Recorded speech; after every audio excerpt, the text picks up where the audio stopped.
Finally it's over.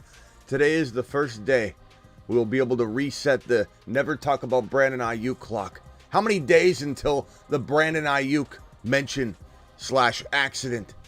Brandon Aiyuk signing a 4-year deal worth $120 million with the 49ers, wasting all of our time this entire 3-4 months, but it's over.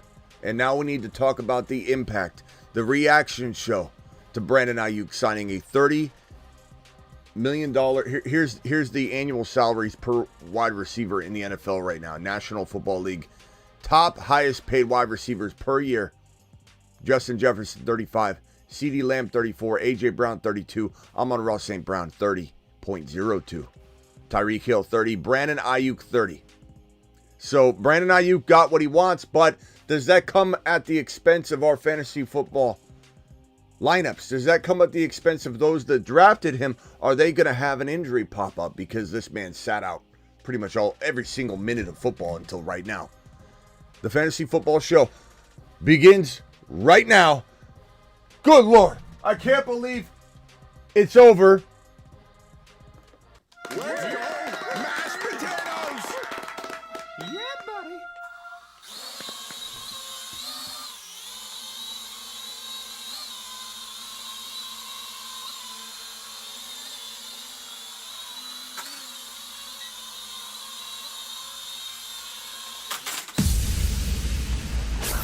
Live from the FantasyFootballShow.com studios. It's the Fantasy Football Show.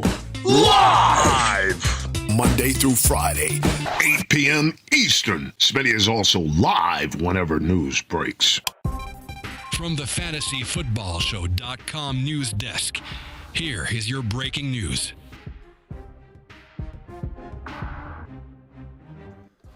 It's over, ladies and gentlemen, but is it really over? Are we now looking at a potential injury situation? Are the Niners in trouble? Is this thing too far gone? Trent Williams is now the next thing on the docket. After some talks hold in for months, speculation, Brandon Aiyuk saga ends. 4-year, $120 million deal. This team has definitely been going through a lot with the Christian McCaffrey calf injury, Trent Williams holdout, Brandon Aiyuk holdout, and we've called this to a T the entire way, even through the thick and thin, even through the making fun of Smitty by even our boy C-Mac, who said never had a doubt with the a weird looking up in the air emoji, and appreciate C-Mac being here, but we called this to a T. Through all the scrutiny, through all of it. Now, I did think at the end here, we were getting very close to the Niners saying, forget it, just get rid of him. But one side folded, probably the Niners folded a little more than the Aiyuk side, because Aiyuk was digging in, and he got 30 mil. He got his 30 mil. A lot of the fan base didn't even want that. A lot of the fan base said, let him walk, get him out of here, don't give him more than $28 million. He got his $30 million per year. And it's a wild. The 49ers finally resolving the Brandon Aiyuk situation. Now they can turn their attention to left tackle Trent Williams, who has been holding out since camp and has been fined $50,000 per day. That is the next situation at hand for the 49ers. $50,000 per day. The breakdown on the Aiyuk contract is as follows: 4-year, $120 million. I got that all on screen right here. 4 years, $120. The guaranteed money, though, is $76 million guaranteed. Now, that is exactly, I believe, to the number that I believe Waddle got. So this is what we were saying from the beginning, that he needed the Waddle money because they're both kind of number twos for their team. $1 million guaranteed. Let me put that on screen here. And what's funny about that is now Niner fans are going to say, he's great. He's the number one wide receiver on the team. When it was Debo a minute ago, it was. Everybody in Ninerville was absolutely all over Debo. And now they're going to be back, in the good graces, or Aiyuk will be back in the good graces of everybody else. But now Debo's value goes up. What do they do about that next year? Does this actually make the Niners a better team for the future? If they can't keep Debo and sign Brock Purdy to what looks like, if Brock Purdy has a good year, which will be a $60 million annual type salary, can the Niners hang on to Debo for another couple years? Will they be able to? It's possible. Will they? I don't know. I think the odds of Debo being in San Francisco in 2025 just went down. And personally, I'd rather have Debo for 2 or 3 more years than Aiyuk for 5. So, especially at the cost. But $76 million guaranteed for this man known as Brandon Aiyuk. And that is quite a bit of money. We knew this was coming, though, if a deal was to be struck, because this is what Waddle got. I believe it was $76 million. I believe Amon-Ra St. Brown got about 77, I think, million dollars guaranteed. Waddle got 76. This is like this is what kind of frustrates me, is how many hours of my day I could have got back and we could have went live on something else. I'm not regretting going live with all of you. 87 hours. I think I went live more hours number-wise than that 76 million guaranteed. I truly believe we went live with Brandon Aiyuk for, I don't know, it's got to be over 50 hours that we spent this entire offseason on Brandon Aiyuk. So, and we said from the beginning, they want to sign him to the blueprint that is now the Jalen Waddle deal. And they didn't. $76 million, months and months and months. They could have done this. This was in front of their face. You have a blueprint. You tried to get him cheaper. The Niners crapped the bed, and now they're going to, unfortunately, have to try and deal with the potential injury risk that now is coming downstream. Bosa struggled his first year back from that contract extension, or that year. And Debo struggled very badly his year coming off the extension. And now Aiyuk walks cold turkey onto the field and gonna have a hamstring injury. Gonna have a groin injury. Gonna have a calf injury. Gonna have something. And it's gonna be such a bummer and nut kick to the fan base. And I blame this on the Niner organization.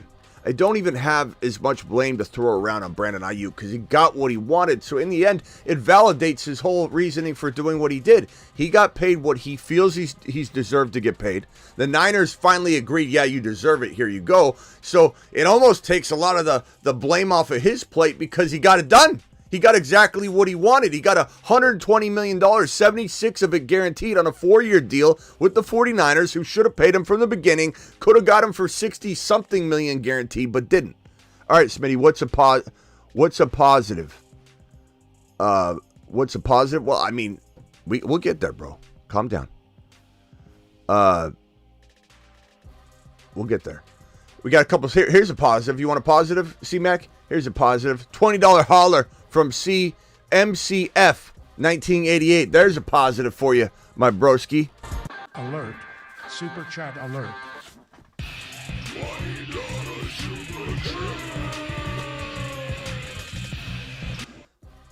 You say, young man, drafted astronauts PPR 10 team love JD5 Brees, Achane, Javonte Williams, Chase Brown, Corum, Garrett Wilson, MHJ, Neighbors, Rice, Godwin. Like this team, bro. Need an idea for a 2-for-1. Well, I'm trading away Godwin because I don't love Godwin. I'd trade away maybe Neighbors, get Rice into that wide receiver 3 spot. I'm trading Javonte and Neighbors, or specifically Javonte and Godwin if I can.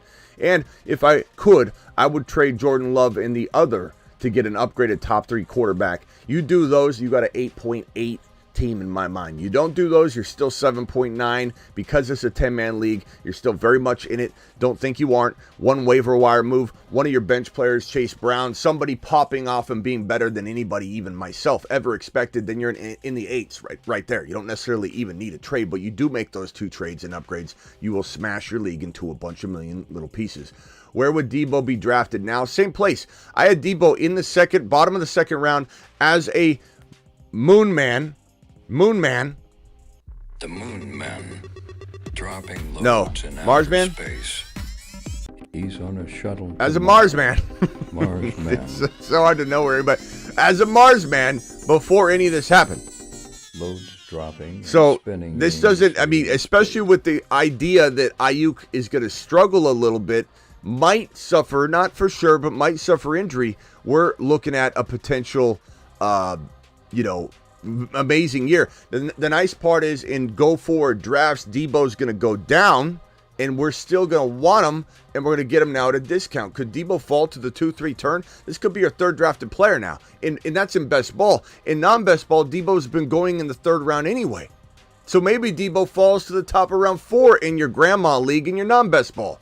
Young says, us Niner fans never had a doubt. Niners goggles to the moon. Thank you, Young. Appreciate you. I do appreciate my Niner people. And, I appreciate, Young, let me just say this, that you can set aside some of the negative vibes you might get from a anti-Shanahan rant, because I like Niners players. I love the Niners. I love the Niner fan base. I come off as a Niner hater to a lot of Niner people because I believe the truth. And everything I said about Aiyuk came true, and I was called a hater from Niner fans everywhere, especially when I went on with C-Mac and the boys on the quad box. You guys know what I'm talking about, C-Mac. And so, I get coined as a Niner hater, but I'm just speaking the truth. I'm a Shanahan doubter.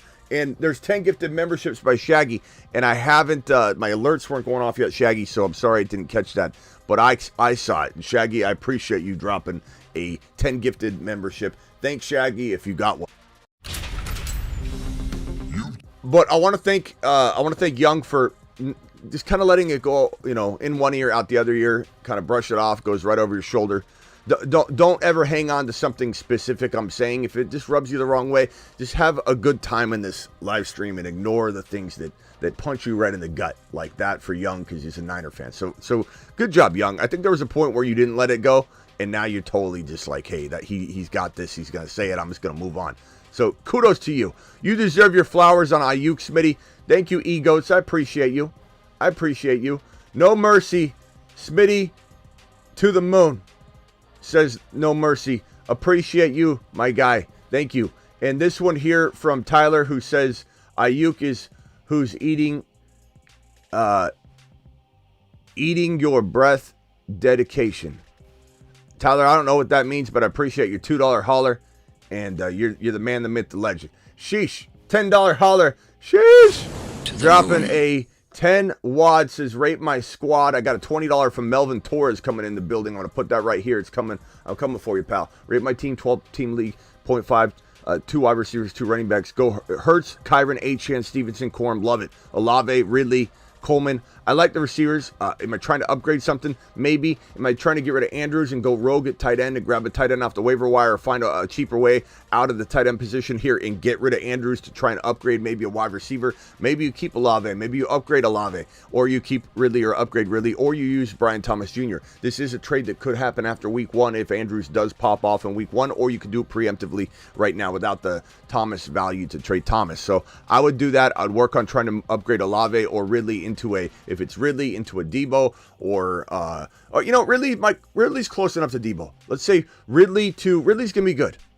Ridley into into a St. Brown or a London, using something, or Stevenson. Actually, upgrade maybe if Stevenson's your flex. Keep your wide receivers, use Andrews and Stevenson, and go rogue at tight end, and try and get yourself into a Pacheco, a Jacobs, or even better, a Barkley or some kind. Those are moves I would make with that. And then $20 holler from Melvin. And then I've got the Supernova update, by the way. In fact, on that note, T-Bone's dropping a 20. I'm going to put that right here. 2 $20 super chats. I'm coming for you. Let me hit the Supernova button, because I have a special announcement. We have not 5 Supernovas. We have not 6 Supernovas. And we will not have 8, 9, 10, 11. We'll have 7 Supernovas going forward. And if you want to know what a supernova is, we've got Marsmen, right? We've got Marsmen. He's on a shuttle to Mars. We got Moonmen. The Moon Men. And we've got Saturn Men. The Saturn Men. One small step for man. That can be confusing to many. What's the difference? There's an easy, clear, difference between all 3 of the lists. But what is really your favorite 7? I kind of missed the days of the Moon Men, Smitty, where we had just 10 to 12 guys and there wasn't 3 different lists, and it felt like everybody's kind of on it. So what I've done is said to myself, you know what? This is something that could be a problem. I love the exclusivity of the Moon Men list. But would we take it away? Would we take the Marsmen, Saturnmen, and Moonmen away? You know, and not have 3 lists? No, hell no, we wouldn't do that. But we can re-exclusive up, if you will, this situation and create a Supernova list, which is a combined 7 players. They can be on any one of the 3 lists, but it's kind of reestablishing the same function of the Moonman list, and it's called the Supernovas. And there can only be 7 Supernovas. They can be on any one of the lists, and here are your 7 Supernovas. There are handfuls of Saturn, Mars, and Moon men, but only 7 can become supernovas. I give you the 7 best picks in fantasy football. They are the 7 supernovas. The 7 supernovas. The 7 supernovas. The 7 supernovas.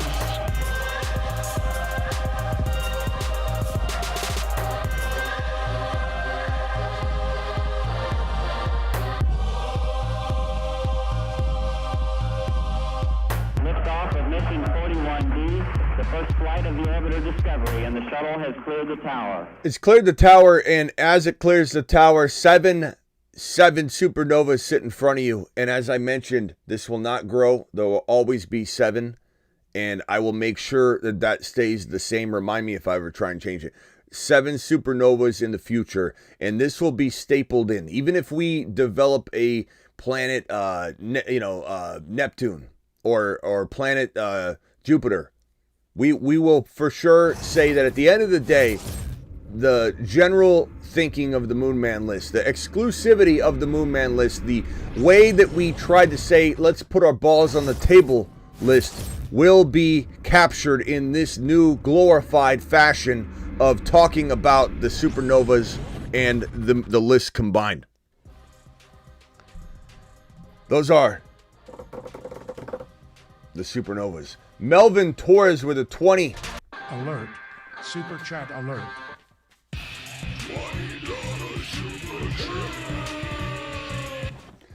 Melvin, appreciate you with this. Marvin Torres with the super chat, $20 hauler. Gibbs, 14-man league. Gibbs, Jacobs, Debo, Samuel, Dell, McBride, Coleman, Worthy, JD5. It's a good squad. Jacobs is a little high at round 2. We love him, but boy, but then Debo could be considered a 2-3 turn guy. So you kind of have like 2-3 turn guys maybe in those 2 guys. So that's not too bad. Dell's a little early for some, I would say. In 4, it seems, in non-best ball, because I got him at 5-6 in the last 2 drafts. I got him at 6 in one and 5 in the other, and some are saying he's going in 7.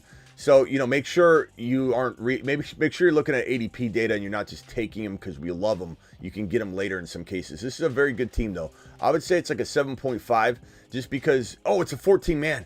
Woo! Okay, well, hold on. I'm sorry I missed that part. 14-man league. Yeah, bro. We're going to put it let's put it at 8.0.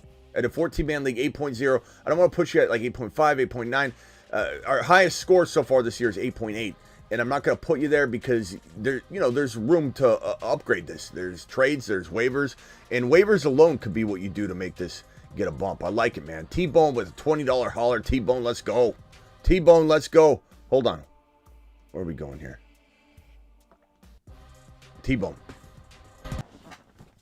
Alert. Super chat alert.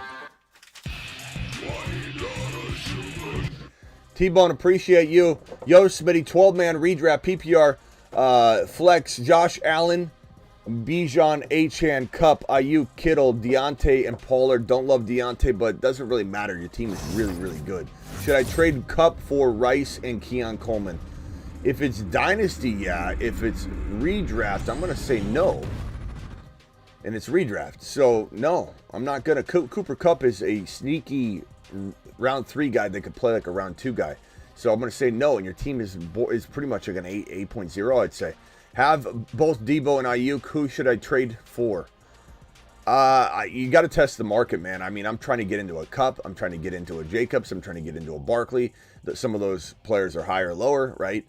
And I think H.N. Kyron, I'm trying to get into potentially a QB upgrade. If maybe you've got a 7 or 8 quarterback and you want to get to 1, 2, or 3. Those are all moves that I would actually make to get that, that kind of thing done. Appreciate all these super chats rolling in. Isan says, what's up, Smitty? Best fantasy show out there. Thank you, Isan. Appreciate you. You are the man. Tyler says, sorry, not worth your breath or dedication. Oh, I got you. He's saying that the Aiyuk situation is not worth my breath or dedication. Well, it's fun, and we make fun of Aiyuk in a way. We'll have an Aiyuk board. Like, we haven't mentioned Aiyuk's name for 2 weeks and 2 days and 24 hours, whatever. And then when we have to, we're gonna have to reset the timer because he deserves that on this channel now. He doesn't deserve to be talked about. If someone mentions him, we're gonna be pissed off and reset the timer. 2 flex, 10-man, full PPR. QB, Mahomes, wide receiver, Amon-Ra St. Brown, Puka, Aiyuk, Dell, Adunze, Jamo, H.N., Connor, Spears, Ford, Brooks, Corum, and Kincaid. Now, Aiyuk's going to come up in questions, and we won't reset the timer for that. But anytime someone on the phone line talks about Aiyuk, I think we're going to reset that timer, unfortunately. So 10-man league, this is a pretty good squad. You got amazing wide receivers. You got really good RBs. You don't have Benson, though, which makes it problematic at your running back, too. But you do have Ford to kind of accommodate that. Kincaid's fantastic. I like this team quite a bit. If it's me, I'm trying to get Kyron because you have Corum. I don't know what you could sell to do that. I think your receivers are pretty damn good to maybe get rid of Aiyuk right now on the high news. Aiyuk and Connor for Kyron, who's doubted right now because he's returning punts. Kyron to the mother freaking moon. People are out of their minds. Kyron to Saturn. I don't understand it. We're getting a discount now on Kyron. That's all I can tell you. Go get Kyron. Trade for a Jacobs, a potential Pacheco using Aiyuk, and then you just throw in a player. And you might not even have to throw in Connor if you're upgrading certain pieces of that. So understand that, know that. This is let me put these super chats in order in which they were received. So we've got Elliot here. Oh, hold on. Wrong one. Anthony was the most recent. B for 3 is right there. Rock out. Appreciate Rock out. Rock out. You're the man, the myth, the legend. Rock out's been here from nearly, ground zero. Timothy, appreciate you dropping the $15 holler. What is that's we don't see a 15 very often. We see 10s and 20s. Edward, appreciate $2 holler. Thank you for the 15, bro. I like seeing that number. Casillo, haven't seen you in a while. Glad to see you back. Donnie, appreciate your $20 holler, Donnie. We'll put you right here. And Elliot will handle Elliot's right now because he is the first on the docket. Elliot says 2 flex, 10-man, full PPR. QBs, Mahomes. Oh, I just read this one. This is the one that I just read. Thank you, Elliot. Appreciate you dropping that super chat. Donnie, appreciate you. $4.99. 8-man league. Okay, we need 8-man leagues in this world. Don't knock it till you try it. Have Hurts, Kyron, C-Mac, Cup, Mike Evans, Mark Andrews, T. Higgins. Should I trade Andrews for Evan Ingram and DJ Moore? Yeah, I definitely would do that, but then I'd try and make another trade. Because honestly, you need, your team's good, but you need something because that's an 8-man league, and it looks like you have a really good team for like a 10 or a 12, but I think in an 8-man league, you need another player somehow. So I would definitely be trying to accumulate that talent, and then I'd try and do a 2-for-1 yourself and maybe up the ante a little bit because you definitely have a good team, but I would not put it in even the 7s. I put it like 6.9 just because it's an 8-man league. You should have a couple more big guns. And I don't even know what it is you might have missed on in terms of your draft. Like if I look at this, you got C-Mac in round 1, you got Kyron in 2, which is good. Cup, Hurts, Evans. I kind of take that back, Donnie. I'm going to give you a 7.5. I just think 8-man. Maybe it's like I think you should have maybe a better receiver than. Maybe I'm just not super high on Evans and T. Higgins in the way that you grab. I think you're 7.5. I should tell you did pretty good. Denny with a $20 holler. Denny does watch the show. And come to think of it, he has dropped $20 haulers before, so he's come in. But they say he doesn't watch the show. Denny, your boy OG Benny went nuts on me on the phone line, and he kept getting timed out. And I believe every story Denny said about OG now because he went nuts. I hung up on him because he was going against Kyron Williams in a Kyron Williams live stream. He got hung up on. Big deal. You know, you have thick skin for that. It's part of the show. And he got mad because he got hung up on, so he's going crazy in the chat. And the mods had to keep timing him out because he was being disrespectful. And so, you know, I don't know why he did that. I liked OG. I liked him. I liked OG Benny. And he didn't need to do that. Like, he could have just said, you know what? Smitty hung up on me and he disagrees with me hardcore on the Kyron Williams take. He could have left it at that, but he kept going nuts. So I believe every word you said now, Denny. And I also, Denny, just for that. Wanted. The top most wanted outlaws, cause they're wanted, dead or alive. Denny, appreciate you with your $20 hauler, my guy. Denny to the moon. Edward says, is Crocky J worth a stash? Depends on your league, pal.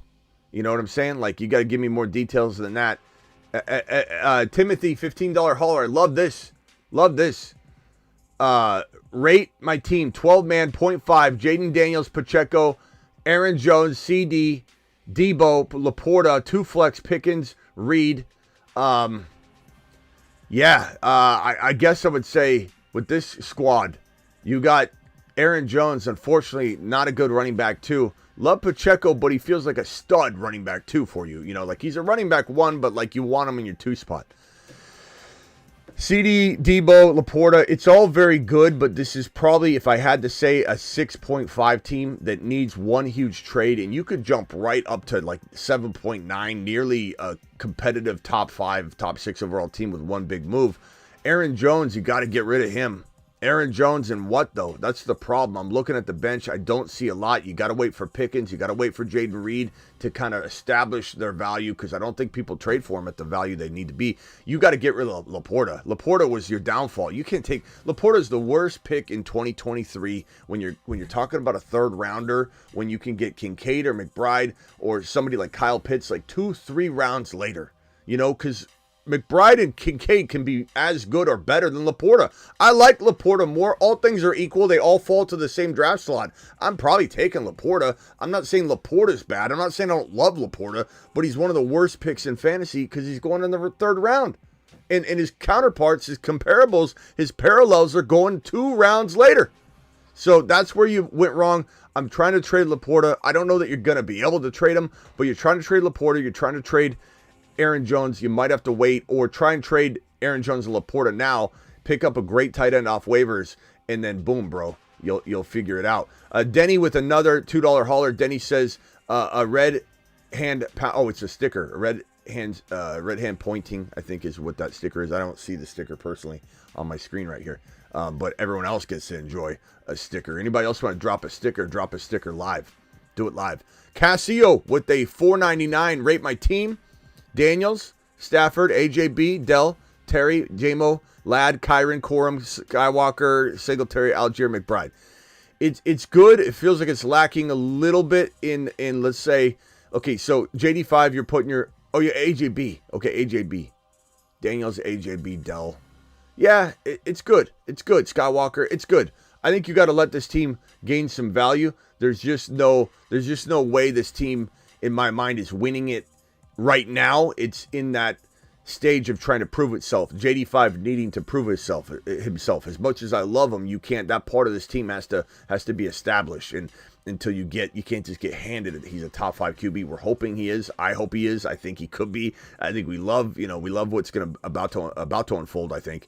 But Skywalker's got to prove himself as well. I think if those two things and Scary Terry bounces back under the command and tutelage of JD5, then you are, my friend, going to be one of those teams that 2 weeks into the season, we look at your roster and we say, wow, that actually looks really good. I bet that didn't look as good walking into week 1. Not because we didn't believe in it, because they hadn't cemented in our mind this value that we think they can gain. And I think you probably just wait it out. There's not a lot to trade right there. most of those players are not going to get the same market value consideration that you probably even invested. So you got to wait. Smitty, do I get 7.5 in the Marsman League? You get at least an 8.4 or 8.3 in the Marsman League. Your team is fantastic. Rock out. You did a good job. $10 holler. Hey, Smitty, this is a 10 wad. To the moon. 10 wad from PTW. He says, rate my team 12-man league. Brees Hall, Bijan, 2 keepers. Mahomes, Devontae Smith, Dell, Rice, Mostert, Connor. Love the team. 8.0. Ridley, Reed. You're waiting on Ridley and Reed and Mostert and Connor and Rice and those boys to gain a little value in case you need to make some trades, but I don't know that you need to in Adunze. So let all those guys, rock out in week number 1 because they're not going to get anything in trade right now. So yours is a stand-down team. Yours is a stand-down. Alert. Stand-down order in effect. Take that into the season. You'll be good to go. $5 holler Yahoo 10-man league. I picked 10. Targeting Dell at the 50-51. Afraid to miss on Texans wide receivers. Can I pick up Collins if he's there at 30? I don't mind Collins at 30, I suppose, but there is some risk. There's some risk taking him that high. I think B for 3, my advice would be make sure he's the best player on the board. I don't know that he will be, though. I don't typically take Collins there, but at 30 overall, that's deep into the 3rd round. It's not like you're taking him in the 2nd round or anything. I don't mind it. It's pretty good value. Just make sure you're not leaving somebody else better out there. That's all I'd say. Don't laser lock on one player. 12-man league, Burrow, Brees, CMC, Debo, Devontae Smith, Kincaid, Pickens, Najee. Can I win with this team? I would say with Burrow, Brees, CMC, Debo, Devontae Smith, Pickens, yes, you could definitely win with this team. Would I try to couple Pickens and Najee together for one bigger player and then go rogue at that position, if that's a flex play? Maybe, because I think that what could happen is you lose one of them. I'm not saying Pickens gets hurt or anything, but Najee could lose his job, and then all of a sudden you could have upgraded Pickens slightly by doing a 2-for-1. So I would potentially look to do that personally, but that is just me. Love the team, PTW. Your team's absolutely straight fire. Trenton, I appreciate your super chat drafting from the 1.5 team. Tight end premium. Okay, so you got to go tight end probably in round 2. I don't really go tight end in round 1, but I think round 2 or 3, you definitely got to jump. Pitts would be like where I draw the line, and I want to have one of those players. Want Keon or Brian Thomas in round 9 for sure. That's good. I like that idea. 1.5, I'm probably going, if this is a grandma league, essentially, even if they play pretty well, they're a solid group of grandmas, it's still you're likely to see Dells and Debos and Cups fall to 3 and 4, especially in tight end premium. So I'm probably going RB in round 1, trying to grab tight end in 2, but I would definitely grab 1 by 3. I would definitely try my best at worst to have a Ferguson. If you have a Ferguson or a Pitts, you'll be okay. Kincaid and McBride are fantastic, but make sure they're not getting drafted too high by you, or you could look like you have some big holes. You land a Kyle Pitts in round 3 or a Ferguson in like 4 or something, like you're in the money, bro, because you've got a big advantage at all the other positions. So the key is trying to push your tight end selecting as far as you can without getting screwed on it. Like a Goddard and a Sinnott wouldn't be the end of the world, but you could get rocked a little bit in this format if you don't have just the right breakout, though. So I would try and get a Ferguson or higher, or Pitts if you can.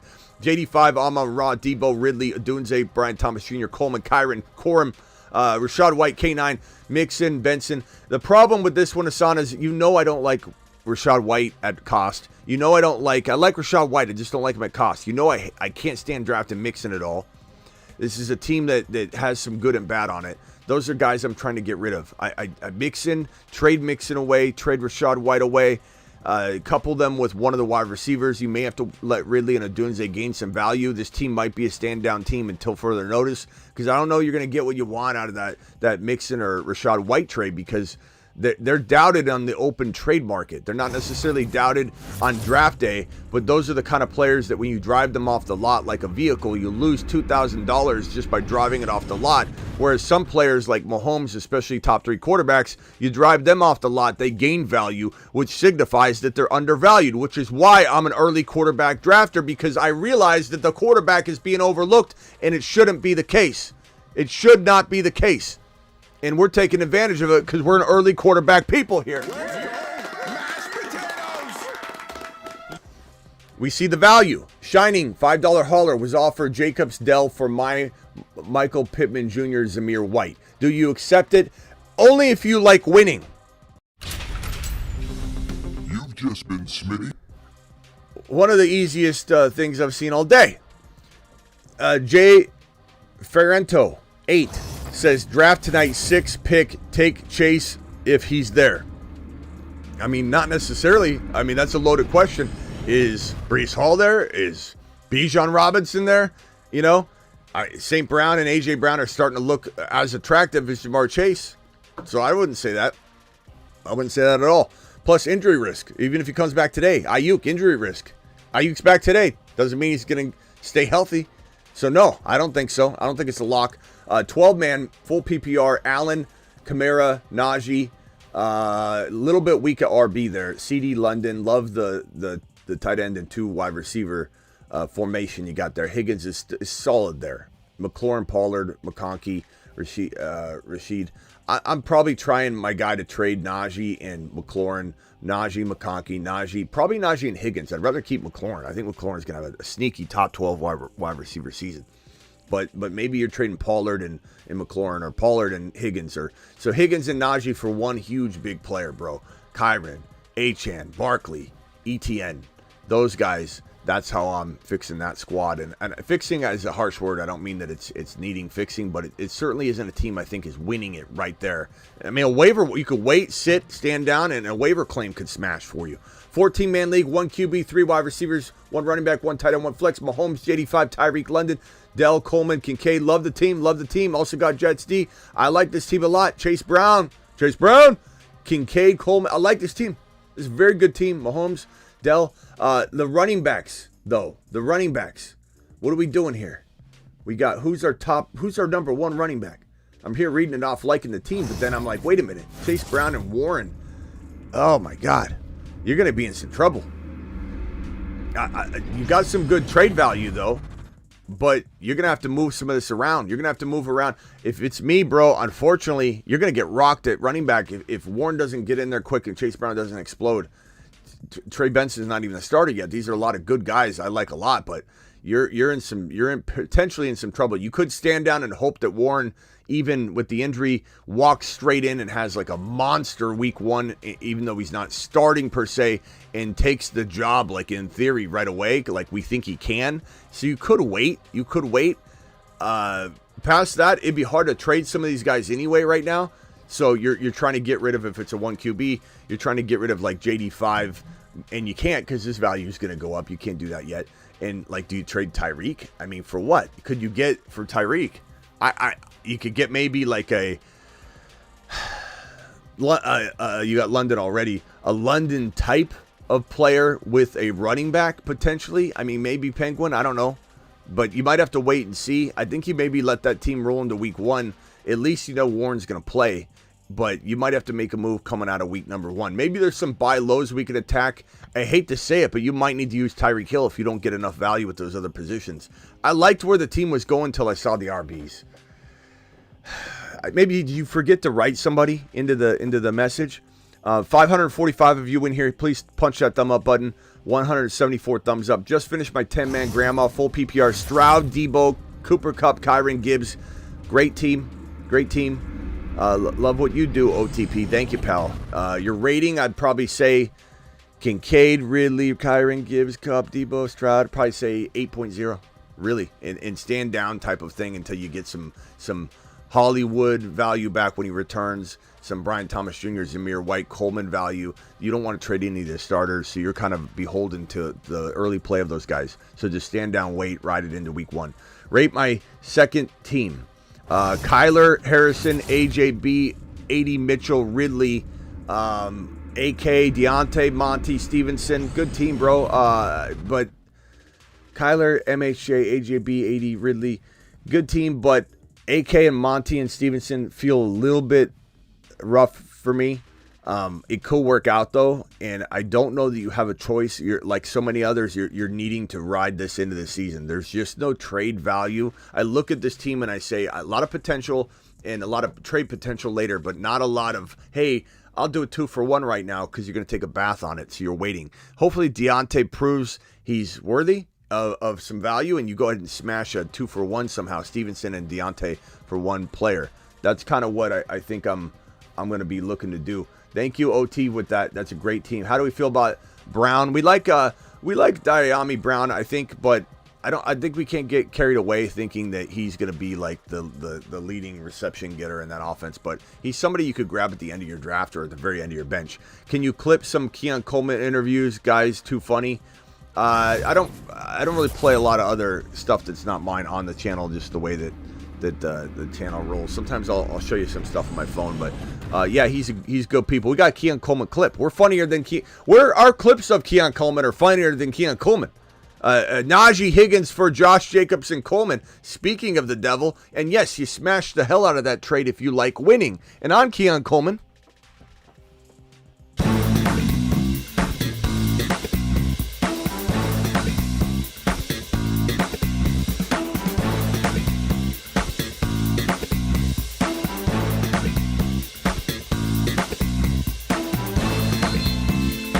All $100 haulers get to claim only 2 spots per video sponsorship. There's 1 spot left on this video. Russian Collusion's got spot 1. Your name nearly forever attached to the video clip. You get to request your clip on demand, within reason, you know.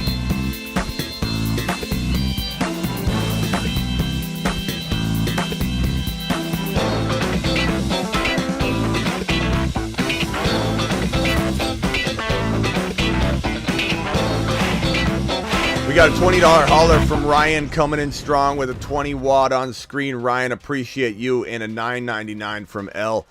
Ryan, to the moon. Let's go, Ryan. Alert. Super chat alert.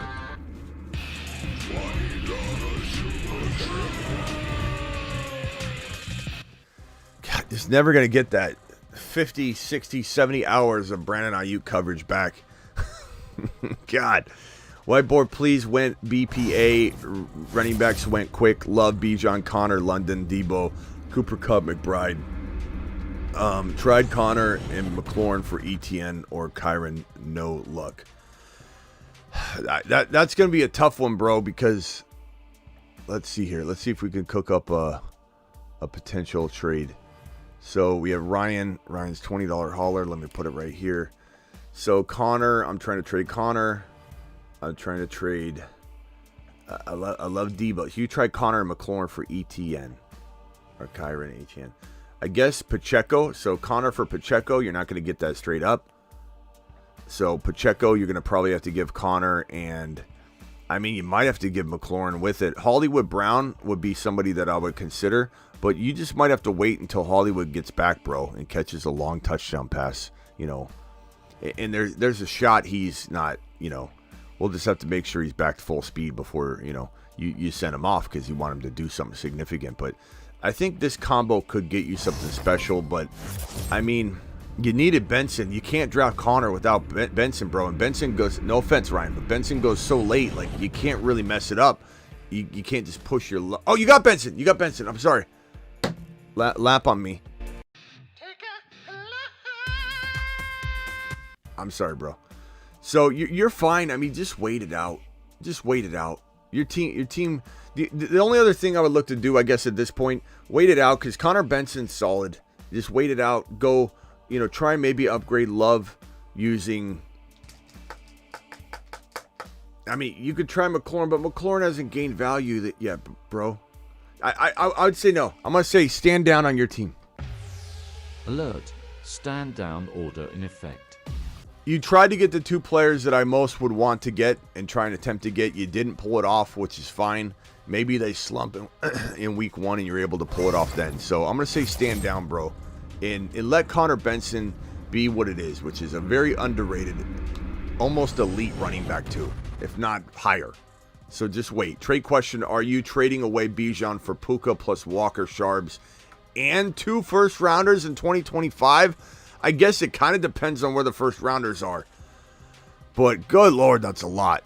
Can I get a chat vote on this one? Because my objectivity is probably not the clearest on a Bijan trade.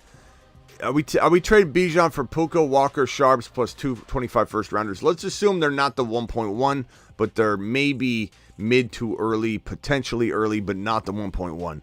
Are we doing this trade? Can I get a chat vote on this question? This is a very tough one from L. One I don't think I can answer without your help, honestly. I mean, I'll give an answer, but I'd love to get help on this one. 14 team, 0.5 PPR, running back, Hurts. I think you mean tough. Hurts, Kyron, Mostert, Devontae Smith, Marvin Harrison, Pitts, BTJ, Corum, Benson, Braylon Allen, Hollywood. Rate my team. I think it's a good squad. What's everybody saying? No trade. Silver says, Smitty, you see the Air 5 windmill dunk? Air 5's a specimen, bro. You guys see the Bo Milton can throw, he says he can throw 95 yards down the field? I know he might be exaggerating, maybe not, but Bo Milton's got a cannon. He's got a cannon, straight cannon. What do we vote on? What do we say on this trade? Stand pat, yes, trade, hold, don't trade. Take Bijan first overall. I would say make this guy overpay even a little more. You know what I'm saying? Torres, I'd say maybe hold on to Bijan. It's so hard. Puka in the Seattle running backs is a lot, but sometimes it's not about like you're getting a lot. It's like, what's your starting lineup look like after? You know, and can you win with Bijan right now? I don't know. That's such a tough one. Okay, Melvin, 14-team league, Hurts, Kyron, Mostert. I like this team a lot. I think I would give you, in a 14-teamer, I'd give you a 7.8. Just giving you room to maneuver, pick up that waiver wire guy. Not a lot to trade on the team. You know, you're waiting on Mostert even. You can't trade any of those guys. You're in a stand-down mode. I'm going to say no L on that trade. But, Melvin, you got to wait. You got to wait. Let these guys gain value. Mad Dog with a 16-team league. Dak, Evans, Diggs, JT, Ford, Trey McBride, Kirk, benches, Trey Benson. 16-team is tough. Dak. And the problem is I don't love any of these players but McBride, and I like JT a lot, but I don't love JT, but I like him. It's a good team, but I can't say it's like a 7.5 or even 8. It's, you know, waiver wire needy. You get somebody that you shouldn't get off the waiver, drop the full load drop on somebody, and you land it. This team is going to have an edge over everybody, but it's hard to say. Like, I love McBride. Kirk steady. Benson and Ford and Taylor, like, this could be good. Diggs, if Diggs and Evans have the years that they could have, good years that is, then this team could win it all. If they don't, if you're a receiver, it's kind of all on your receivers. And as far as like trades, I don't know what you're going to be able to send off.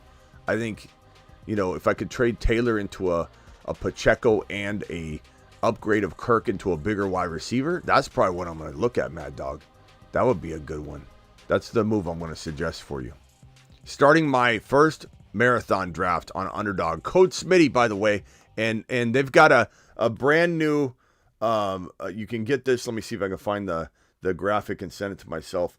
They have this new free pick, Travis Kelce. If you use code Smitty, the link is in the description of the video. I'll drop the link right now in the live chat. Underdog will match your first deposit all the way up to, or 50% all the way up to $1,000. Here's the link right here. I want to pin the link in the live chat. We'll draft probably at midnight, I imagine, tonight, and do something because the Best Ball Manias are filling up quick. And so there's the link. I pinned it. Underdog Fantasy, promo code Smitty. They'll match your first deposit up to $1,000. You do the minimum of 10, they'll give you $5. You do a $2,000, they'll give you $1,000. So that's freaking phenomenal. But maybe we'll do a couple marathons. The Best Ball Manias are going to run out, so we'll do the marathons after the Best Ball Manias fill up.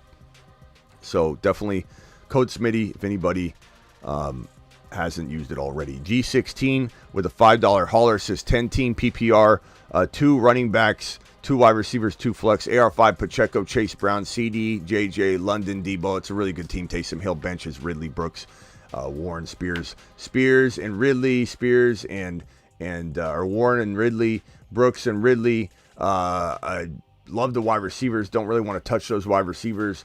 Actually love your running back situation considering everything else, though, bro. You know, would I try and upgrade maybe Chase Brown or, you know, just maybe the flex spot or something? Like, maybe, but I don't mind your running back stable considering what we got going on. I wish you had Zach Moss with Chase Brown. That would feel a lot more secure. But I think you can, you know, I don't know that I would even really trade anything. You could, I guess you could maybe get rid of like a Spears for Zach Moss. It's kind of tough because Spears could be very valuable, but that could give you security to where you don't need to do anything. But maybe Warren gains some value. All these guys on your bench, though, per a lot of what I've been saying, you got to wait and see. You got to hold on to those guys and let them gain value. You drafted a lot of sleepers. We have a lot of sleepers on this channel. And unfortunately, you can't trade those guys until after they pop off a little bit, which I think most of them will, or we wouldn't have them as sleepers here on the channel. Rate my team: Hurts, Brees, Gibbs, Jacobs, Nico, Scary Terry, T. Higgins, McBride. Very, very nice. Rice. I like this team a lot. Very solid. Not much to even do. Ford and Scary Terry, Ford and Nico, Ford and Higgins might get something after Ford establishes himself in week 1, I think. Mostert and one of those guys now for a bigger wide receiver, Jason. Other than that, that's a really solid 7.8 team that just needs one player to maybe be better than we expect or whatever. It doesn't have to come by trade, but I love the team. Just leaving room for improvement for you because it didn't grab me as this is the best team in the league, but it grabbed me as a team that, damn, one thing goes right for this guy and he's in it. $10 hauler. ESPN says my team is cheeks. Of course they do. Your thoughts? 12-man standard. AR5, Brees Hall, Kenneth Walker, Marvin London, Spears, Brock Bowers, Brian Thomas, Adunze, Jonathan Brooks, and Hawkinson. I'll say this. I think your team's not deep. I think that's maybe where you're getting hit. They're looking at some sort of like sum total of the squad. Not very deep of a team. There's a lot of question marks on the bench. Rookies, they haven't been valued properly yet. Jonathan Brooks can't play right now. Brian Thomas Jr. is a 0 to ESPN until otherwise. Adunze is a 0 to ESPN until otherwise. They don't see the value in Spears. So your depth is really getting you hit, but it's really decent depth. I think what comes down to with this team is you need Walker to step up and you need AR5 to step up. If they don't, you lose. If they do, you're in the top 4. So you drafted those guys. I would roll with them. You put your money where your mouth was. You love Walker. You love AR5. I do too. I think they're good bets considering the rest of your team.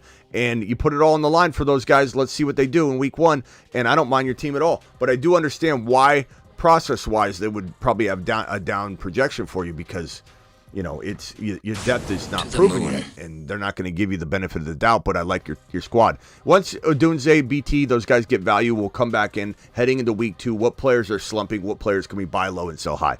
So your team will be definitely a candidate for the week 2, you know, shows going, what do we do? How do we fix? How do we improve? Trade Neighbors, Connor, Mostert for London Walker. Connor, Mostert, and Neighbors for London Walker. If you like winning, take London and Walker. You've just been Smitty approved. That's a really good team. Your team would be fantastic after that if you add it to that stable, Edward. I love that. Do that trade. Do it live. London's so undervalued right now. I don't know why.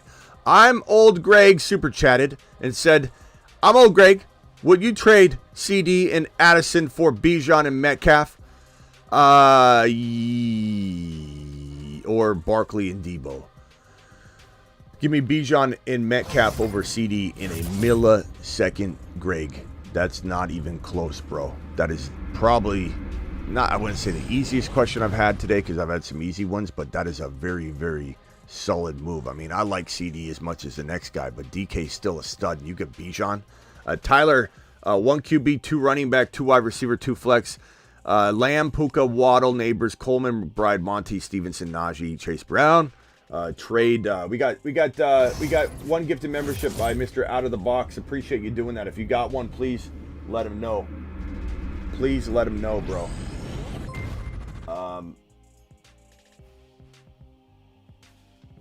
Let's see here. 1 QB, Puka, Waddle, Lamb, Neighbors, Coleman, McBride, Monty, Stevenson, Najee. Don't love the running backs. I'm trying to upgrade Monty. Monty's okay. I'm trying to upgrade Stevenson, Najee, or Monty, though. Chase Brown's kind of fun to, like, you know, get rid of those guys and have him as your 2 or 3.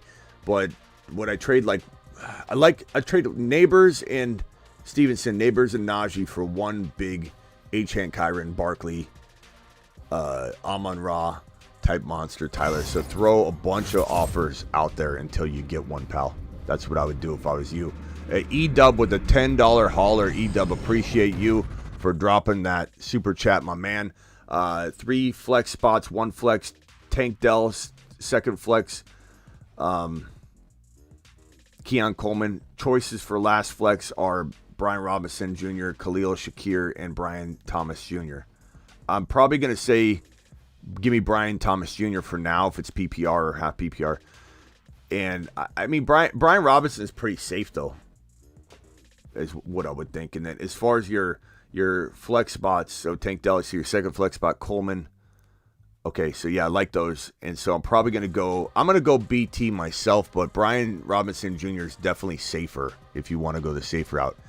E-Dub, appreciate you dropping the super chat. And then Mark with the $9.99. Mark, appreciate you, my guy. To the moon. Mark to the motherfreaking moon. Mark says, first draft, running backs, Kyren, Pacheco, wide receiver, CeeDee Lamb, Dell, Higgins, and Rice. Mark Andrews, QB, Mahomes on the bench. Okay. I like this team. Kyren, Pacheco, fantastic. CeeDee Lamb, Dell, Higgins, very good. Rice is fantastic. Maybe T. Higgins is expendable because you got Rice unless you can start all 4. If you start all 4, then so be it.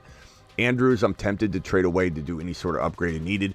Like, go rogue at tight end, pick up another tight end, and trade Andrews before he gets hurt. I'm not saying he can't do well all year, but I'm trading Reed and Andrews or Higgins and Andrews to try and get one big monster wide receiver or running back to place in the flex, whatever the case may be, and improve the lineup and maybe hurt the depth a little bit or whatever. But I just don't know that Andrews isn't worth trading right now. Jet says 12-team league, JD5, Saquon, Achane, Garrett Wilson, Debo, Kincaid, Rice, benches, Coleman. Love the team. That's really good. That's really good, bro. I'd say as far as moves, and this is probably like a 7.9, 8.0 team, I'd say you're looking at maybe trying to you gotta wait. Let this team play out. I like all the starters. Unless you get some value somewhere on the bench, which those guys haven't played yet, you got a lot of undervalued guys. You're kind of beholden to your team showing up, improving their worth, and then we come circle back in and maybe make a trade after week 1. I'd say stand down with your team, but definitely a 7.9 to 8.0. I don't want to trade anyone. I even want to see how JD5 plays in many ways. So for your team, dial into the phone line. Call into the show. Call into the show. Phone line's open. Dial in. Brandon Aiyuk getting his 4-year, $120 million deal inked with the 49ers. Finally, it's over. At least we think it is. We never know. I'm waiting for that official tweet. But Aiyuk decided he had heard that Jamar Chase got his deal, and he wanted to now change things.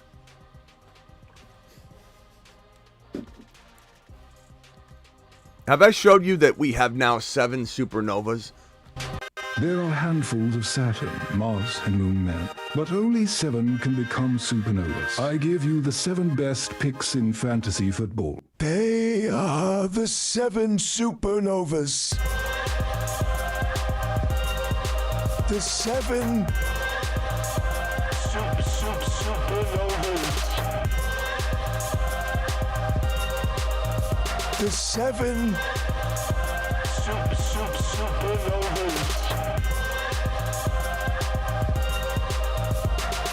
The 7 supernovas.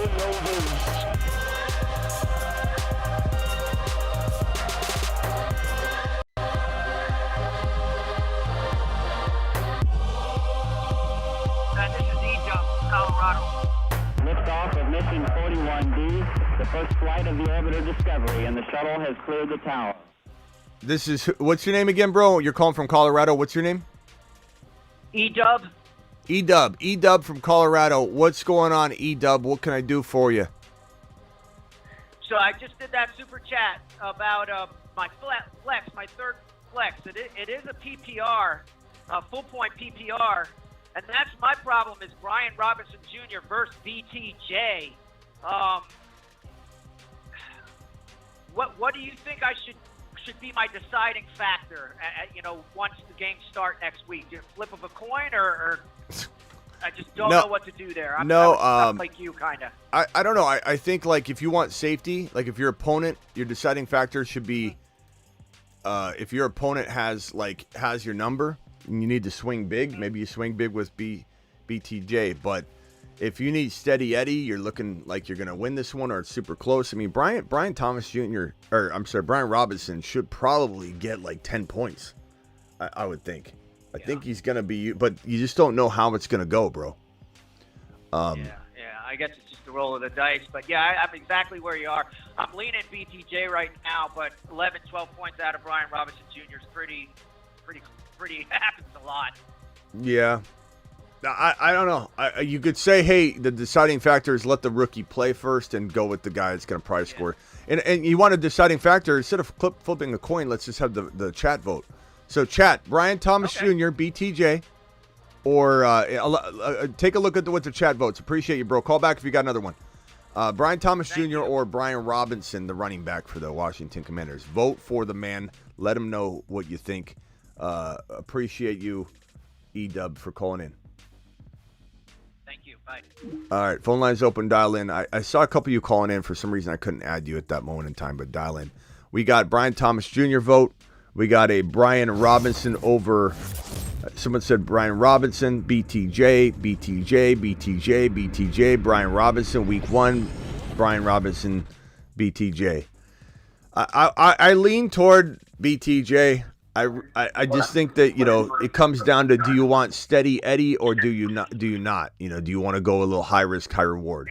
BTJ to me is high risk, high reward. You got a chance of getting 2 points. You have a chance of getting 15, and everyone's like, wow, this guy, he's the number one wide receiver for a much better playing Trevor Lawrence. He's been playing a lot better. Looks pretty good, but we've seen this before. Hopefully we're playing the Law Dog Milk commercial again someday. I really hope we do. Mo from New York, and then over to Travis, and then over to Justin. Mo, you've been trying to get in for like a few calls, and I couldn't add you. What's up, pal? No, that's what so I have this trade pending right now. So my running backs are Pacheco, Barkley, and Bijan Robinson and Henry. Should I trade Bijan Robinson for ASB? No, I mean, I'm drafting Bijan number 1 overall. So I have these 3 running backs. But that's not my fault. I mean, you saying I should keep them? Hey, Miss Smitty, can I eat that roast beef in the fridge? Oh no, it's got an expiration date of a week from now, so apparently, the expiration date isn't here. So can I eat the roast beef in the fridge? I just told you that the expiration date, Smitty, says that it's good until next week. Can you please tell me, can I eat the roast beef? I mean, Mo, I just told you. All right, but you didn't hear my wide receivers, though. Well, it's not my fault. I'm not making a bad trade because you drafted too much overload RB. So what we could look at, tell me your wide receivers, maybe you need to do a different trade. But we're not just getting rid of the number 1 overall player and not getting something back. Go ahead. So give me your wide receivers. My receivers are Olave and Coleman. Okay. All right. Olave and Coleman, that's all you got? That's all I got. All right, Olave and Coleman. And what are your running backs? Pacheco, Barkley, and Henry. Barkley, okay, and Henry. Well, and you got Bijan. And I have Bijan also. So I was trying to trade Bijan for ASB. Okay, so I'm probably trying to trade Henry. And maybe you don't get Amon-Ra St. Brown, but maybe you get London. Maybe you get St. Brown. Maybe you throw something else into it, but I'm not trading Bijan because you maybe drafted too many RBs. Like, that's not Bijan's fault. You're gonna have to swing a little lower at wide receiver. You what? He only drafted 2 wide receivers in the entire draft. That's what he said, but I don't know. Yeah, but everybody else is handcuffs on running back handcuffs on my bench. Bro, you're gonna have to trade Henry. You're gonna have to go down the gauntlet of wide receivers and start off with Amon-Ra St. Brown. And he says no to that, then you're gonna move down a little bit. But I love Bijan. So you will do Henry for London? Henry for what? For London. Yes. In your situation, Okay, yeah. sure. London, I draft London Because over he Henry. has. Okay, because he has London, so I'll ask him for Yeah, that. do that. You could even say something like this. Use a little psychology tactic. Be like, hey, what about Henry over? Well, no, I probably shouldn't. No, I won't. I don't want to trade Henry. Just see. I don't know if I could do. Henry could be better. Henry could be. Yeah. That could be better than Bijan, but just try and upsell the touchdown factor. I'm not saying Henry's not good. I'm just saying you need to trade Henry. You don't need to trade Bijan. Bijan didn't do anything to you. This is like that Jerry Seinfeld episode where Jerry takes his car to the mechanic. Jerry hasn't taken care of his car at all. His mechanic calls him up and says, Jerry, you haven't been getting the oil change. Jerry, you haven't been taking care of this car. And the mechanic gets in the car, drives down the street, takes off, and doesn't ever return it. He steals his car. He steals his car away. He doesn't ever return it. And Jerry has to call the police because this guy's like, you're not taking care of your car, Jerry. I'm going to take your car. Like, you're not taking care of Bijan. This isn't proper care of Bijan. You're trying to blame everything on Bijan. Why'd you draft Pacheco, Barkley, Bijan, Henry? Why'd you draft that many RBs? It was an auction draft. I had no choice. What do you mean you had no choice? You had all the choice in the world. Bro, all the top wide receivers are gone. How much did Henry go for? I spent like $20-something. I don't know, man. Well, I think you could fix this, bro. Don't trade Olave, but try and get a receiver that's equal to Olave. You could go like London. You can go. Hell, you could even maybe go after like a Tank Dell and something for Derrick Henry. You know what I'm saying? And like really, maybe who's your quarterback? My quarterback is Love. And who's your tight end? Let me see who I got. Musgrave. Okay. Maybe you're trading Henry and your quarterback to the guy that has the better quarterback, and you're getting Tank Dell. So go to the Tank Dell owner, see what he's got for that kind of trade. Go to the Tank Dell owner, see what kind of tight end option he has. Sometimes people have two tight ends that are good options, and you could go ahead and trade you could get like a Ferguson and Dell for Henry or something like that. But you got to try and get creative. Don't leave it like this. Okay. All right. What do you think of my team though? I think it's imbalanced. It looks like I don't know. It looks like a bowling pin. It's very very thin in one territory, beefy in the other, and it's about to tip over. But you've got good value here. It's just not a good allocation of resources. Can you start all four running backs? I took your advice. I took the running back first. You didn't take my. Don't put me in this boat. Don't blame me here and say you took my. What advice did I ever give you to go into an auction draft and grab 4 big running backs? Can you start all 4? Can I? Yeah, of course. Yeah. You can start all 4. Okay. And you telling me you don't have any other wide receivers? I got some. Hold on. Let me see what I got. You do. I got Washington, Cohen, Shark, Sutton, Shakir. That's like my benches. Bro, there's so many dollar wide receivers in an auction. What size draft is this? 14, 12? 12 man. Oh man, I don't understand how you didn't get better receivers, even for $1, even for $2, even for $4. Like, there are receivers out there, my guy. I got it. Look, this isn't a bad team. It's just an imbalance is all. And on top of that, like if you only need to start 2 wide receivers, and is that all you need to start? Yeah. You're probably okay then. I got Olave and Coleman in there. You're probably okay then. Okay. Maybe I lambasted you too hard, because at the end of the day, if you don't need to start a 3rd wide receiver or anything, I think maybe we need to start with your lineup requirements, because you can start 4 RBs. And you only need to start 2 wide receivers. It all fits. Yeah. It all fits. I'm fine with it. I take back some of my comments. I'm sorry. This guy cooked me for 10 minutes. I know I did.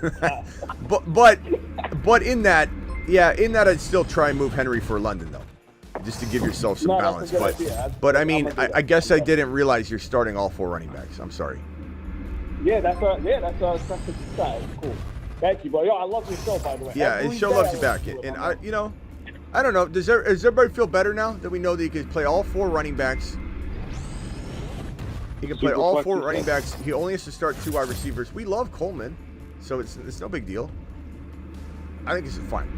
It's weird. It feels a little like you're fitting and you're fitting it like you're pushing a square peg into a round hole, but it fit. I think it's okay. Okay. But a lot of people are saying this doesn't compute. I can't start 4 running backs. I don't know what he's talking about. Now he probably has 2 flex. It's a super flex. It's a super flex. Wait, super flex, bro? You're not giving us any information. You're coming in here. No, bro. I just told you it's a super flex. Who's your second quarterback? Stafford. I mean, it's still not horrible, but like, what else are you not telling me? That's it. That's all you need to know.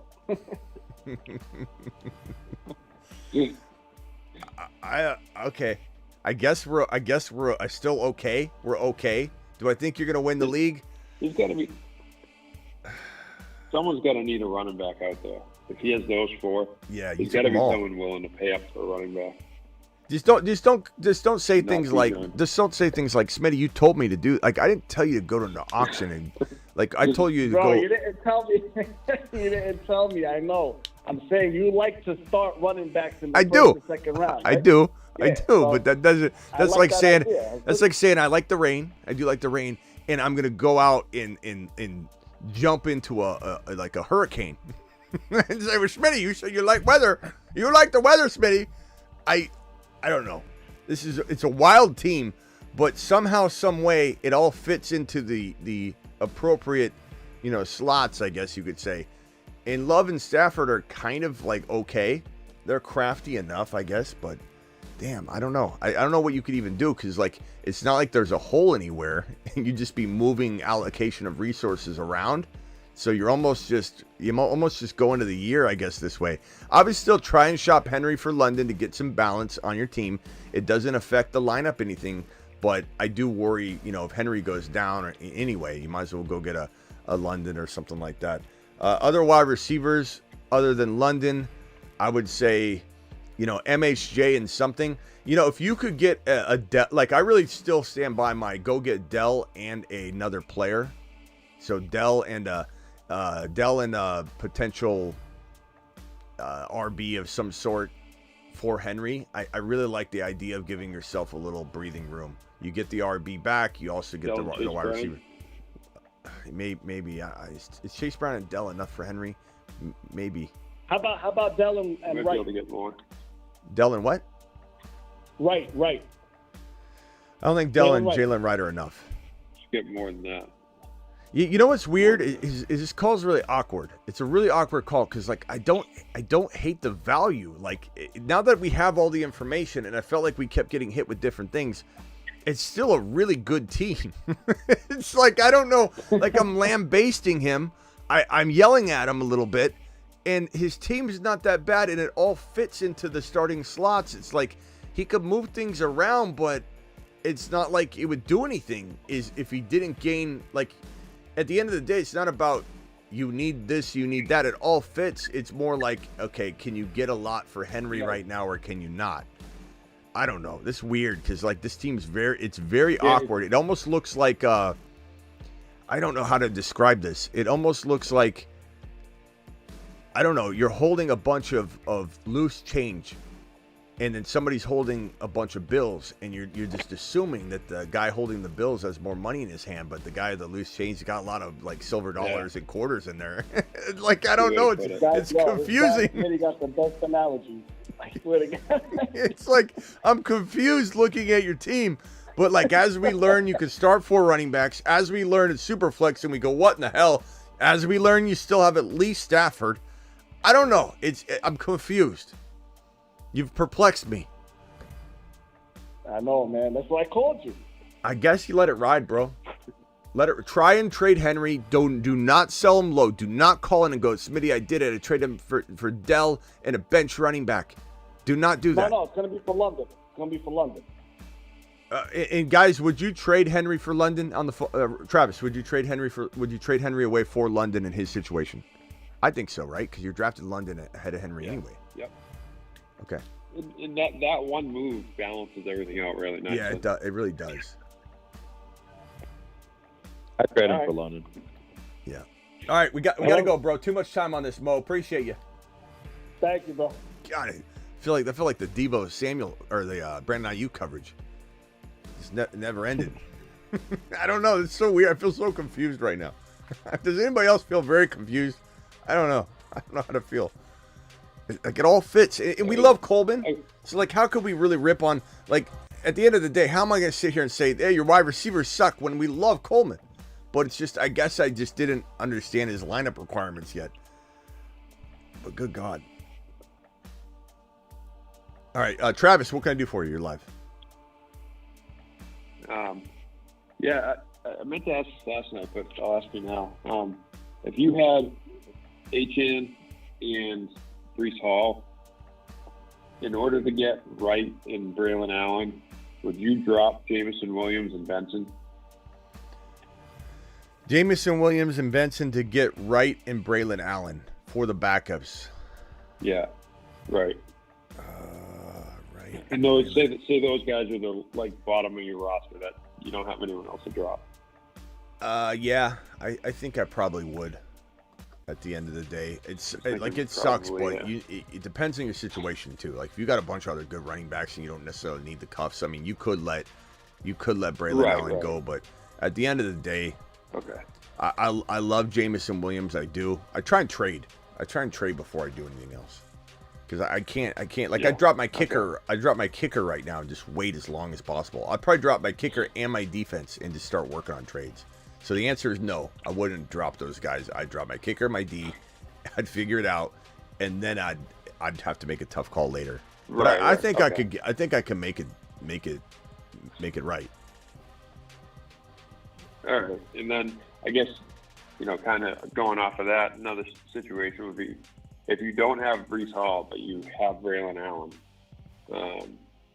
like you had him in the margin. Now I have him in the margin, man. But there's another league I have him in too, where he's just a bench piece for me right now. I don't have Hall. I'm not getting Hall. Like, how much do you hold on to him? What would it take for you to drop him? Because I really like his potential value, but he doesn't do anything for you until something happens to Breece or we see that he's a goal line back. He could get goal line work right away, but give me an example though. Give me the player that I'm cutting him for, because I'm not cutting him unless I have an option. Okay. Yeah, I'd have to go. I don't have it off. Yeah, think of a couple, and I'll come back to you. Think of a couple, I'll come back to you. Justin, you're live. Can you rate my underdog team real quick? Yeah, read it off as quick as you can.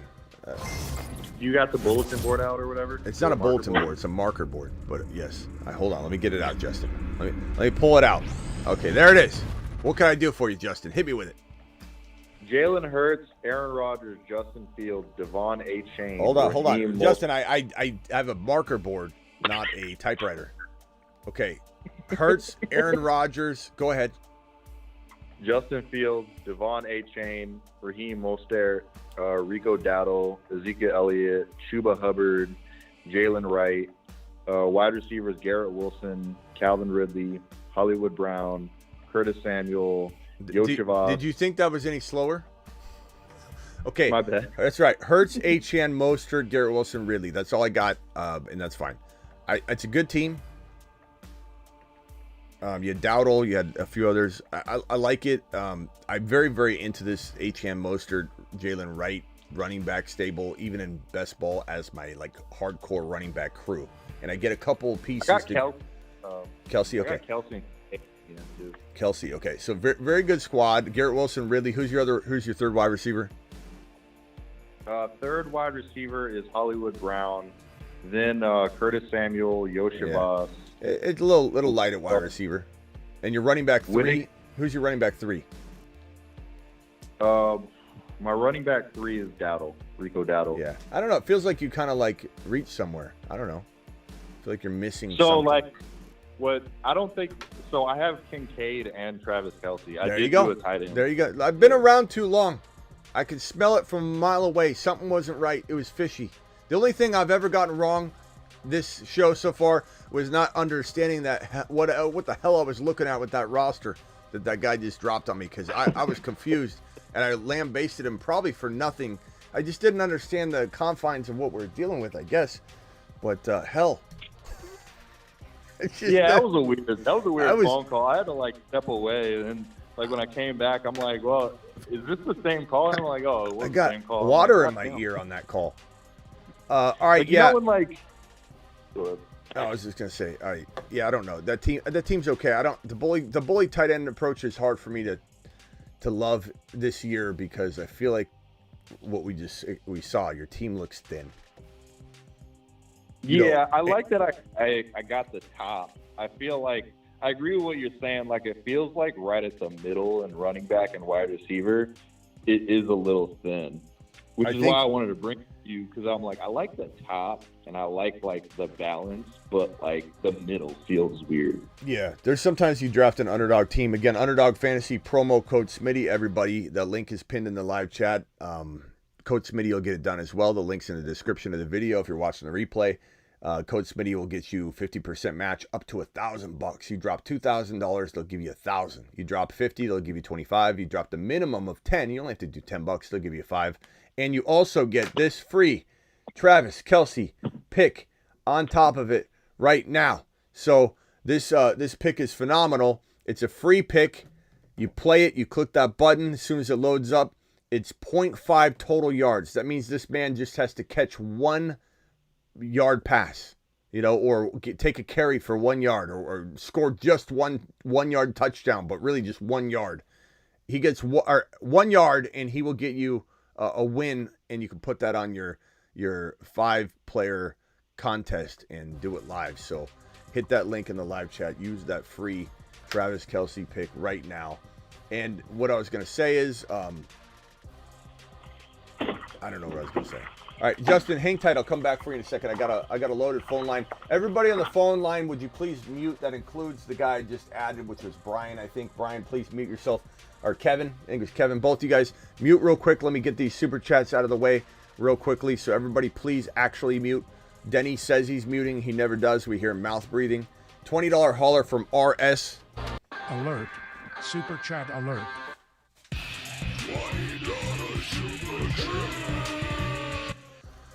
RS, appreciate you. PPR have Burrows, Chase, Kyron, Achan, Tank, Kirk, Laporta. Love the team. I'm trading Dowdle and Kirk together for one slightly better player. Brian Robinson and Kirk for one slightly better player. That's what I'm doing. Jaden Reed with Kirk, or Jaden Reed with Dowdle, or Brian Robinson for one slightly better player. That's what I'm aiming for. Available. So who are available on waivers? Jacoby. I'm not too worried about the waiver players there. Not with your team. I'm not dropping anybody. And if I add one of those, who do I drop? I'm not doing it. Like, who am I going to drop? And Jacoby. Everyone's on Jacoby Myers right now. I he's okay, but you have Jaden Reed. Like, who are you going to drop? Dowdle's a starter. Like, you trade him. Brian Robinson, you have nothing you can do. Your team's pretty good, though. I'm just trying to make that move I suggested, and if you do that, I think you turn your team into like an 8.0, bro. There's a lot there. There's a lot of value there, and I think there's a ton of ways you could twist and turn the players I named for one single player, even like a Jacobs or a Debo now. The balloon's been deflated for Debo now all of a sudden, so everybody's going to be like, maybe I can get something. Trooper Dave, I just added you to the phone line. Please mute yourself. If you didn't get in, dial in again. Yeah, here's Trooper Dave. Hold on, let me add him. Trooper Dave, please mute yourself. Trooper Dave, I'll be coming for you in a second. $5 hauler from this guy right here. I'm also going to add Chris from Indy. Chris, please mute yourself. Chris, put yourself on mute. I'll be right with you. 12-man Superflex auction. JD5, Goff, Knicks, Bijan, Achan, Aaron Jones, Mostert, Ford, Tank Dell, Keon Coleman, Kincaid, Adunze. Lots of value here. Definitely lots of value, I think. Chris, mute yourself, please. Thank you. A lot of potential value here. Aaron Jones, trading Aaron Jones with a Dunze. Aaron Jones with maybe, I don't know what you're gonna be able to super flex. Like Aaron Jones to just upgrade Goff would be my number one primary concern. I like Goff, but I'm just trying to upgrade him. Aaron Jones and Goff for one slightly better QB. And you might find somebody where it's perception. They're like, yeah, I like Goff. And I get Aaron Jones, and I'm swapping even Steven quarterbacks, but you're like, shh, just lay back, let it happen. This quarterback's going to the moon. And you take the quarterback right out from under his kung fu grip. And that's all I'm going to do there with that team, other than trying to maybe Aaron Jones and Adunze once Adunze gains value for one better player. The risk with that is, what if Aaron Jones looks like dog water and you can't get rid of him? But hopefully he has some sort of touchdown or looks decent. And if he does, if he has 80 yards and a touchdown, I'm selling him immediately. Castro, trade Cooper and Chase Brown for Mostert and Brian Thomas Jr.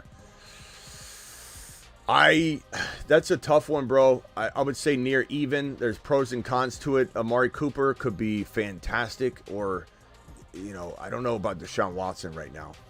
Chase Brown, we love. Mostert could be a top 5 running back still for at least until he gets injured or something. Then you don't have Wright, then you're stuck. Brian Thomas Jr. could be way better than anybody expects this year. I lean a little bit toward, I don't know.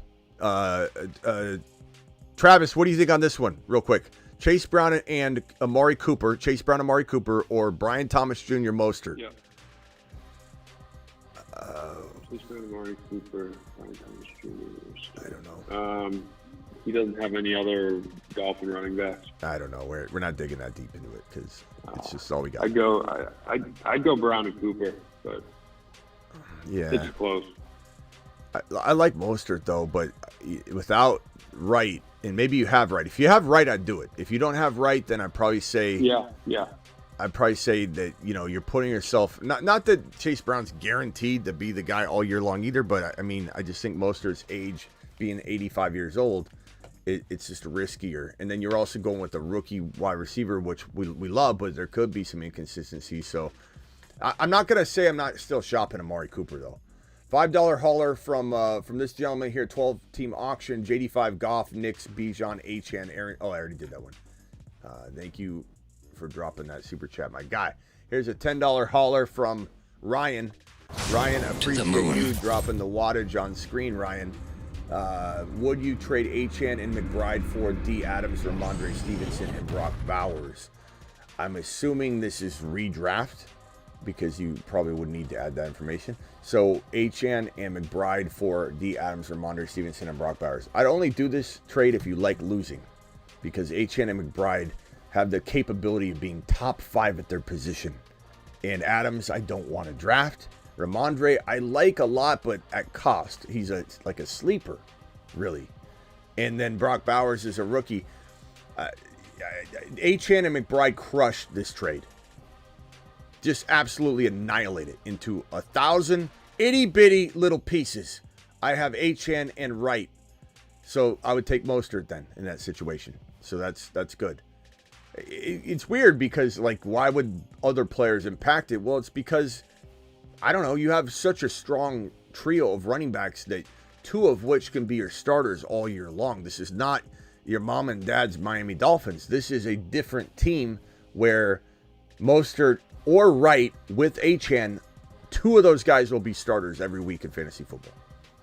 Aiyuk and Ty Chandler for Ridley and Worthy. I'd take Ridley and Worthy. I'm not saying I wouldn't try and get more or something, because I think Aiyuk's got higher value, and I don't know where people are going to throw Aiyuk right now, but I love Worthy right now. I love Worthy. This is one of those things where you're not drafting Ridley and Worthy where you're drafting Aiyuk though. So it's kind of like, can you get more? Is basically what I'm thinking, and I don't know that you can, but Aiyuk, I don't know if he's going to get injured. I don't know. I don't feel comfortable with Aiyuk right now. I really don't. And Trone Force with a $5 hauler. Improve my roster. JD5, Tyreek, Cooper Kupp, Barkley, Monty, Mostert, and Joku, JSN, Kirk. Kirk and Monty for one bigger, better, stronger running back. Kirk and you got Mostert and Wright, so I'm trying to maybe go get my boy H-Hand to pair with Mostert and Wright. So maybe you're trading Monty and JSN and Kirk for H-Hand. Maybe you're just trying to get rid of Monty and Kirk, Monty and JSN, Monty and Lockett for one slightly better running back. Maybe Jacobs is somebody you could toss into the mix. And I'm itching for a trade. I have Love, Bijan, H-Hand, Dell, London, McBride, Reed, Coleman, Chase Brown, Wicks, and Wright. I personally would not trade away if you can't get proper value for Reed and Chase Brown together in a trade, a 2-for-1. I'm waiting on their value so that I do get proper value for them, because I think that makes sense. We got a 10 gifted memberships by Terrible. Appreciate you dropping 10 gifted memberships. If you got a membership from Terrible, please let Terrible know that you're very grateful. And Slater with a $20 hauler. Alert. Super chat alert.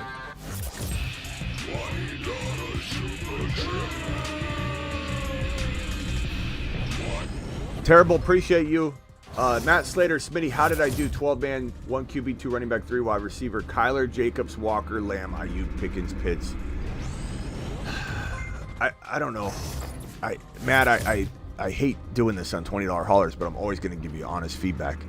I don't know that I love this team. I don't hate it. And there's maneuverability. Jacobs and Walker are crafty. I like them, but when I sit and stare at this team, similar to when Justin said, hey, you like my team? And I'm like, something's missing. What did you do? And he's like, I took double tight ends. And I knew. I'm looking at this and I'm saying to myself, having Jacobs and Walker is crafty.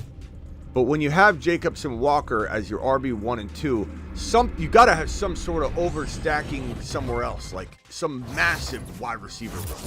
And you have good wide receivers in Lamb and Aiyuk and Pickens, but I felt like I was looking for a Lamb and St. Brown or something, or a potential Mahomes, Lamb, and Aiyuk at least. So I guess I feel like maybe there was some reaching a little bit because you were scared about the running back position and you grabbed them early, and that just kind of the double reaching of that added up and made it feel like you've got your third rounder ripped from your kung fu grip.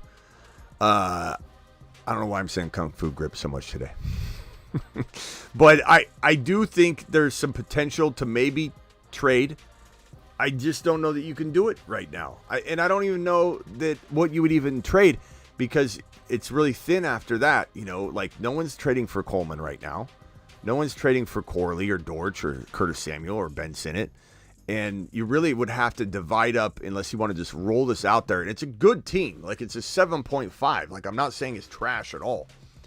You just roll it out there. But unless you want to trade lamb chops for, maybe you go down to a St. Brown. Maybe you go down to even something along the lines of a MHJ type player and get that extra upgrade or monster somewhere else. Like maybe Walker turns into,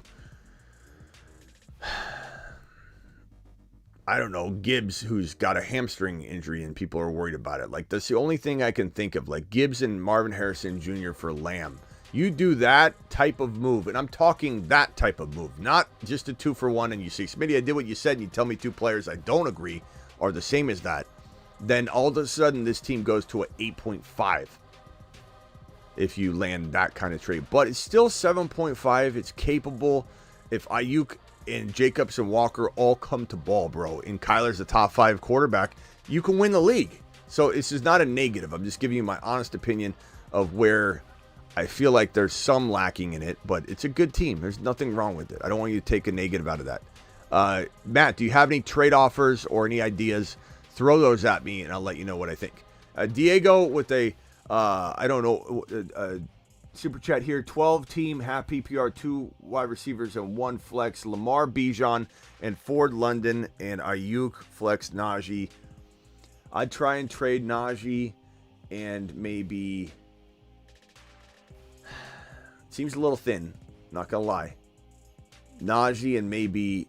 Try Najee and Aiyuk for 1 bigger player, like a monster. That's my best advice there. All right, super chats I think are all caught up at the moment at least. Thank you for the gifted memberships. All right, we got a full phone line, so unfortunately for you guys that are going to be up right now, you're on a timer and I'm hanging up on you when you're done. So ask your question the best of your ability and know that if you don't get it out, it's donezo. You are live. Let's see. Let's go to G-Men from Florida. G-Men from Florida. We have a few Florida people on the line, so please mute yourself. I hear some of you coming off the mute right now. G-Men from Florida, Hey. you have 30 seconds. Go. Okay, so going back around again, I'm on a 10-team full PPR, 3 wide receiver super flex league. My running backs are Mostert, Ford, Spears, and Wright. Looking to see what I can do to beef up this running back room. The wide receivers are A.J. Brown, Amonte Brown, and Diggs, along with Godwin, Coleman, and Wilson. My tight end is Kincaid. My quarterbacks are Stroud, Burrow, and Mayfield. I'm just looking for another opportunity to beef up this running back room. And you have, what are your running backs? Mostert? Yeah, Mostert, Ford, Spears, and Wright. And how many teams is this? It's got to be like a 16 or 14. You tell me 12. It's a 10. 10? Yeah, no, it's a 10-team. Yeah, we got to give you more time. We got to give this guy more time. What? I got to pick your brain. I got to find. No offense, but how the hell? Who am I missing? You have Diggs. Okay, I'm sorry. Oh, you read off some other guys. Who are your receivers? Yeah, my receivers are A.J. Brown, Amon A.J. St. Brown. That's right, St. Brown. Still good receivers, but St. Brown, Amon-Ra, but then you have Diggs, Godwin, Mostert, Ford, Spears, Burrow, Stroud. That's your entire team. A.J. Brown, St. Brown, Diggs, Godwin, Mostert, Ford, Spears, Burrow, Stroud. Yep, and and 10 Kincaid, team. my tight end. Who's your tight end? Kincaid. Still in a 10 team. I don't know. What did you do? Let's see. Your first rounder was AJB. Well, your first rounder was St. Brown. Your second rounder was AJB. Who's your third rounder? Yeah, I doubled up on tight ends. That's the mistake that I made. I had Andrews and Kincaid. I traded away Andrews, got back Ford. Ugh, bro, you crapped the diarrhea at the bed. Yeah, that's double tight end. Why'd you do that? When I literally preach about that all the time. It's not a good idea. Yeah. It's not a good. I don't know. Can I just pick your brain here? Like, this is like when someone's like, okay, we got to dissect his brain and figure out what happened. What was going through your mind when you thought grabbing the 2 tight ends was good? Cornerstoning the market. You were going to trade. You were going to own the world. What was going through your mind? Yeah, no reasonable rationale. Just saw the name and took it. No good judgment used on that. Just going by the name. You just said, do it. Wow. Yeah, and then you traded him, Andrews, for Ford. Yep. What was going on there? I like Ford. Ford's a moon man, but like... Yeah, I originally had... part of that deal was Andrews and Swift, and I got back Ford. And then I traded away Rashad White and got back Godwin. Bro, I mean, okay, so who is your third round pick? To go back and look and see what that was. You tell me Andrews or Kincaid, I don't know what I'm going to do. It's probably Diggs. Diggs, and then... So my third round pick, let's see here. I'm not trying to make fun of your situation. I'm just you're baffled. fine. I'm trying to help you, though, too. I got my second draft coming up. I won't make the same mistake again. I got CJ Stroud. In the third round? Bro. Yep. It's a 1 QB, right? Yep. It's with Superflex. We're starting to. Okay, I need this information at the beginning. Did you say that? I don't think you did. Yeah. You did? Okay. Yeah. That's on me. That's better. I'm feeling a lot better. See, I feel like the problem with these phone calls is I'm trying to squeeze in 30 seconds of stuff that I can't retain it all writing on the board. And so it does put us in a little bit of a jam. So caution to everybody that's calling in for advice. If I give you some sort of hardcore advice and I don't have all the information, even if I missed it, it could send this conversation down a path that maybe it shouldn't go. So Stroud and Burrow are pretty good. The other confusing part, though, the reason I would have never thought this is a super flex is how does Stroud go in the third round? Like, this is wild to me. Like, Stroud's a first round player. So your league doesn't draft early quarterback in a super flex? No, it was the first year playing super flex, so okay. I took advantage of that. So I think you made a mistake with Andrews. You made a even greater mistake trading Andrews for Ford. Even though I love Ford, he's worth so much less than him. And so you're in a bind here where nobody's going to probably trade for Mostert. Nobody's going to trade for Ford yet. Nobody's going to trade for Spears yet. Kincaid, don't trade him because you won't get enough for him yet. Stroud and Burrow are great quarterbacks in a super flex, so I'm not going there yet. A.J. Brown and St. Brown are fire. Diggs is, you got Stroud. It's kind of fun. Maybe it's going to be okay. I guess your whole goal here, bro, is try and trade. And I don't mind Mostert, but he's risky. Can you go to the HN owner, figure something out, or can you just in general trade Mostert and Goddard together for like one better running back? Then all of a sudden, I don't mind this team. Gotcha. I like that. It's a good idea. Yeah, But, I got Wright also on the bench just to back up Mostert. Okay, that's good. So maybe you don't do anything there. I don't know. Maybe you're trading Godwin and Spears. I still know you're going to have the value. Rashad White for Godwin, but yeah. You said fix it. Rashad White for Godwin. What? I think he said he traded. Did he say he traded Rashad White for Godwin? I hope I didn't hear that. Yeah, you heard that. Wow, bro, what are you doing with your trades? Because he had very good wide receivers anyway, but he can fix it. Like You can. This is a pep talk more than anything. And again, the beginning part on me that you said Superflex and I didn't hear it. I was about to lambaste you for having double quarterbacks. I didn't hear that either. Double tight end. Yeah, I didn't hear it, but double tight ends, double quarterbacks. Like you were going double time, and double wide receivers. You're a double guy. You got two girls. You got two wide. Double time. Two cars, two girls, two houses. This guy's doubles up like NASA. But this is like Travis said, this is fixable. You could maybe trade Diggs for a running back somehow. I think are high on Diggs. I think Wright and Mostert, you maybe have to keep in crafty fashion unless you're trading like Spears. He gains some value after week one. You're trading like Diggs or Godwin or, I don't know if you could trade both these guys right now for a running back. Probably not. But you probably need to keep Wright and Mostert. And this isn't that bad now that it's Superflex. And I just think like Ford's really good. I don't go trading Ford for something lesser now. I like Ford, but you should have got so you had a way out of this. If Andrews, you just traded him for a better running back instead of just going for Ford and losing value. And if you wouldn't have traded Rashad White for Godwin, why did you do that? When you had Diggs, St. Brown, and A.J. Brown, and you had a kind of a mess of a running back situation, why did you trade Rashad White for Godwin? What made you do that? Yeah, that's on me. I was just trying to keep up with all your awesome advice and just not keeping up with it and making that mistake, so that's on me. Well, I will say that I'm not the highest guy on Rashad White at cost, but he's got so much higher value than Godwin. Well, yeah, I mean, looking at it afterwards, give him away like that sucks. Yeah. Smitty, would he be giving up too much if he tried to trade Spears and Godwin for like Zamir White or Ramondre? I know some people won't like that, but I probably wouldn't just because those are like Spears could be solid RB2s. But is this PPR? I like Spears a lot. So yeah, it's PPR. He's gonna be like it's 5 points per reception. Yeah. What do we don't PPR, know? I don't know. PPR did he say it was super flex or did like you? I didn't hear it. I didn't hear you say it. So my fault if you did, but Travis didn't hear it. I didn't hear it. I did give you 30 seconds, so it was like you were kind of all right.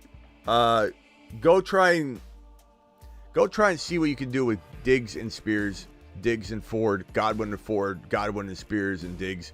That combination. Keep Mostert and Wright for now.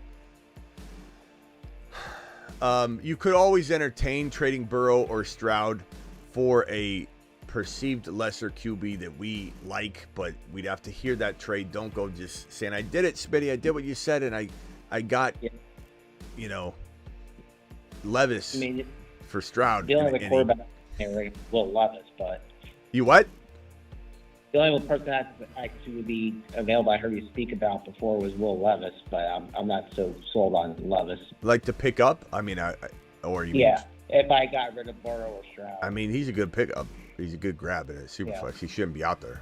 For Superflex. I don't think your league knows what they're doing. Yeah, I think there's hope here. I think you can take advantage of this. The other thing too that I haven't explored yet is maybe you trade St. Brown for like MHJ to upgrade Spears or Ford into Jacobs or Pacheco or something. You know, like your league might not you might be able to pull something like that off. You're telling me Levis is available in a super flex.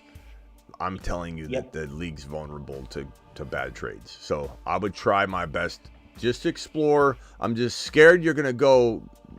Come back to us with the offers. All right, I got to roll. Yeah. Appreciate you, bro. Thank you, sir.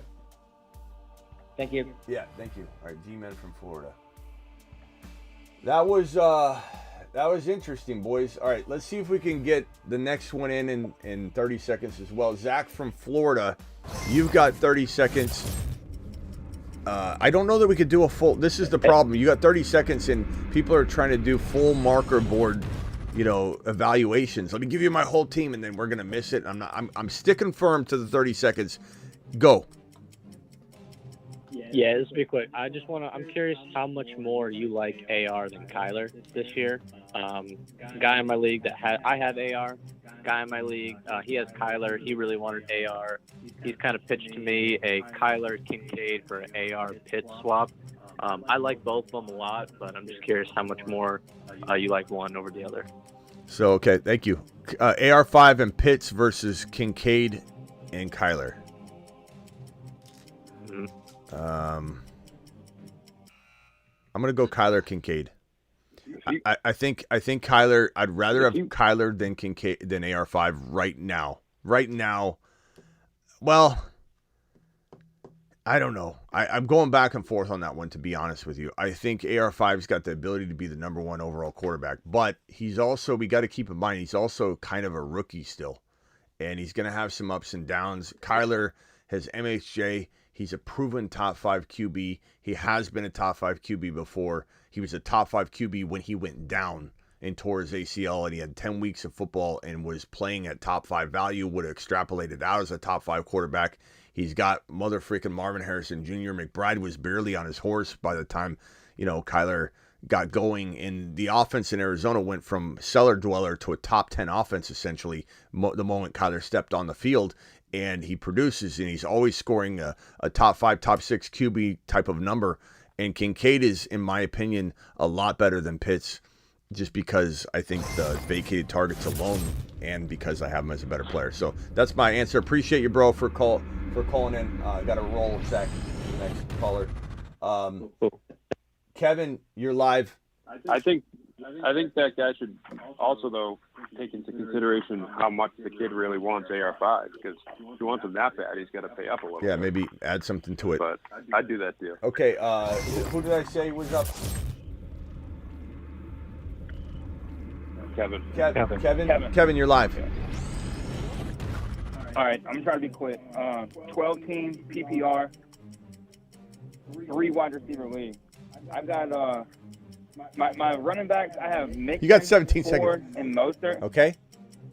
Wide receiver, I got Chase, Garrett Wilson, Neighbors, Rashee Rice, and then tight end, I took McBride. You think those pass catchers are good enough to go roll? Bro, this is why I Mostert said don't this year? read off your team, because I can't write it fast enough. Now you got 1 second left, and now I got to stick to the strict timer, Kevin. I don't know what you even said. I spit off like 7 players. I know, but I'm not able to write them all down in 30 seconds when you're going so fast, and then now your time's out. So try it one more time. No, that's why I tried to say. I know, but I said don't list off the whole team. Running back. Go ahead. Running back, Nixon and Ford. Okay. And Mostert. All right. Those are the 3 that matter. Okay. All right, wide receiver. Kind of want to go heavy on wide receiver for a 3 wide receiver league. Chase, Wilson, Neighbors, and Rice. Okay. All right, and then McBride at tight end. Now, what's the question? So I'm kind of good on pass catchers. You think I'll be able to roll through with those pass catchers and be able to live with Mixon, Ford, and Mostert? I would make some trades. I would try Mixon. I don't believe in it at all. Ford, I like a lot. Mostert, I like a lot. But I mean, you could get by. But why not just balance the scales a little bit? Get rid of Neighbors potentially, and try and move. I got to hang up on you. Listen to the rest of it. Get rid of Neighbors and try and get rid of Neighbors and Mixon for one bigger, stronger player. I'm not saying you can't survive, but I don't think this is potentially the right. The right team, in my opinion. I think you can move it around. You got such strong wide receivers. You could roll with Chase, Wilson, and Rice, and you got McBride.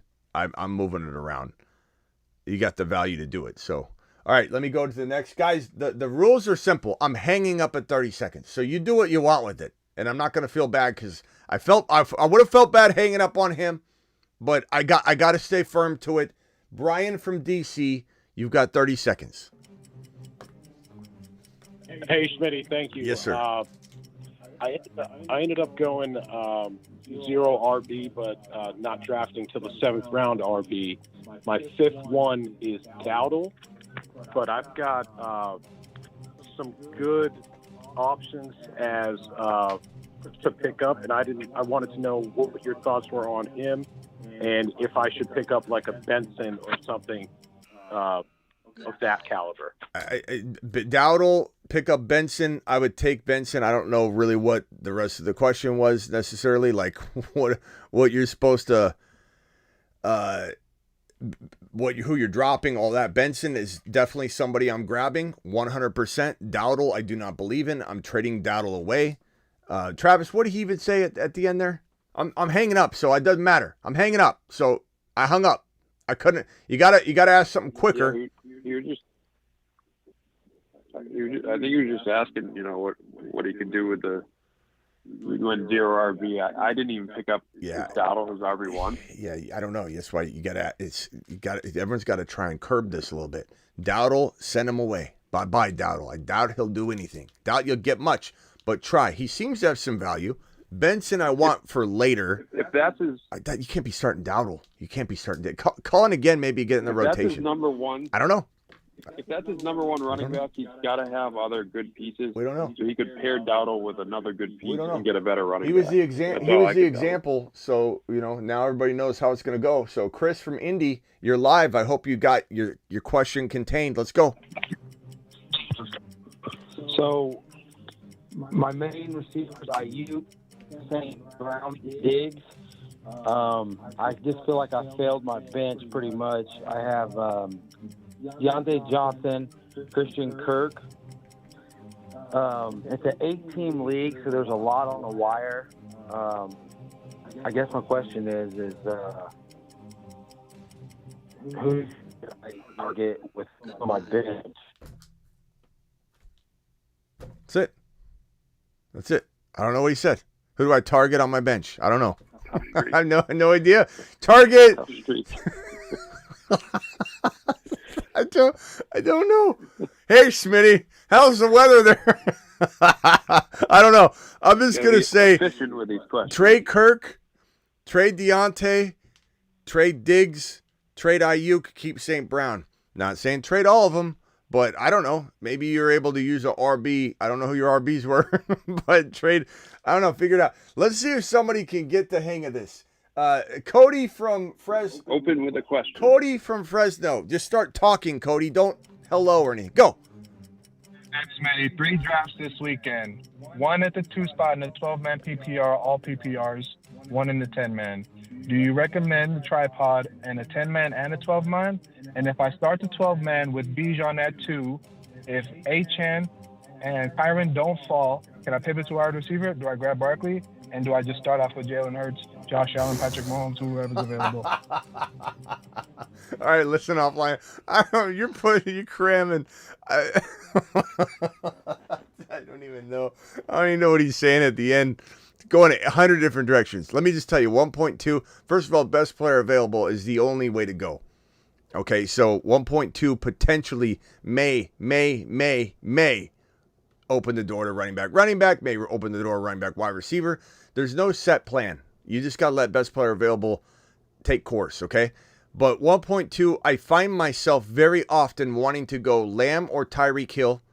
And then in the second round, if I think I'm getting Achane or Kyren, especially Kyren, I love the Kyren haters, keep bringing it, or Barkley, which you won't get that late, then I'm very tempted to go Hill or Lamb. If you think at 1.2 you're not going to be able to do that, I'm going Bijan, and then I think you get a Cup probably in worst case scenario. But you got to answer that question for yourself.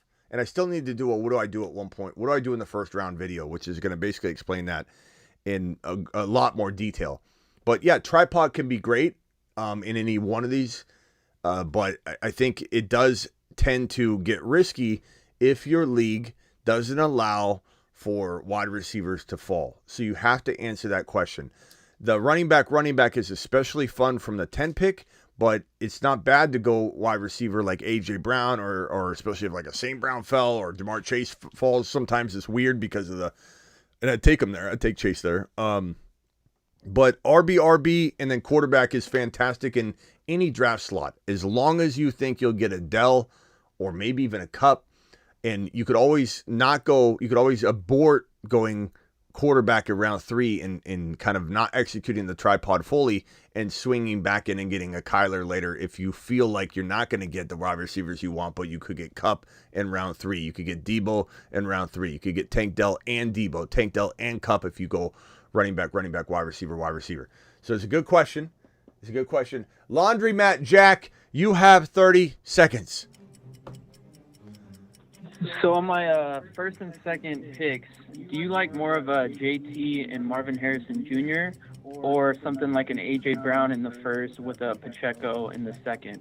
Well, those are the two I'm kind of thinking.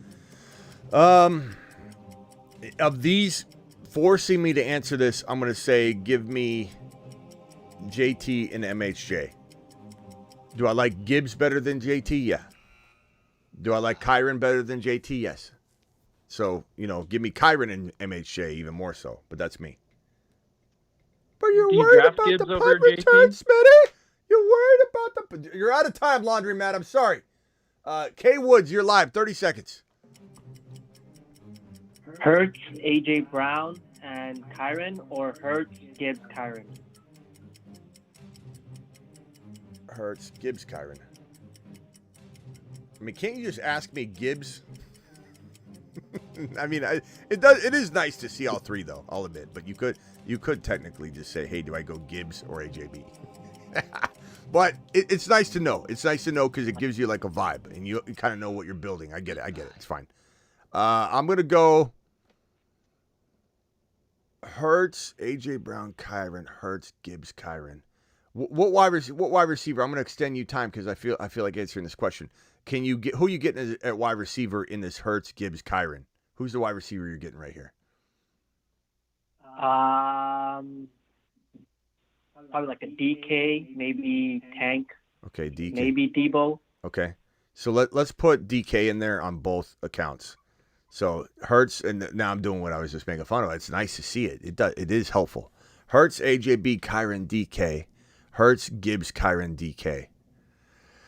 Or what running back could you get in the fourth round, do you think? That's what I was going to say, yeah. Like a Kenneth Walker, maybe. You think that late? So weird. Walker okay. goes in the second round in some drafts, and I don't like that. I love him, but I don't like that. And then he goes in the fourth round in others. What about Jacobs? Because he goes in like round 2 or 4. It just depends. What? It's a super flex, that's why. That information is very helpful. What about QB? I mean, are you contemplating QB a second round? I do tend to say don't go QB in the second round, but I don't know. I was thinking maybe 85 So- falls to me maybe in the fourth. So 85. You think he'll fall that far? Hopefully. Maybe like I could probably get him in the third turn. So you almost got to go wide receiver with this DK pick if you do this, because you can't keep going without wideouts, and it will be very even. So it is best player available still. This allows you to go quarterback here.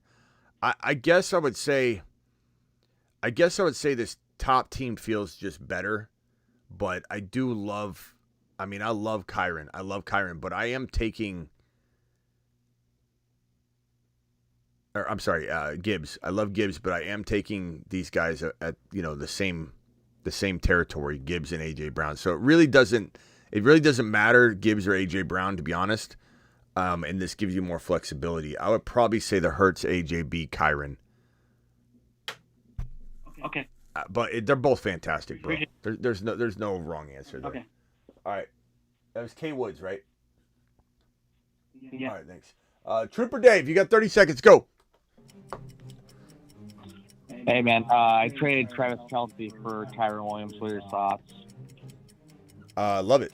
I'm drafting Kyron Williams ahead of Kelce every single time. I'm drafting Kyron Williams if I have to in round the 1-2 turn.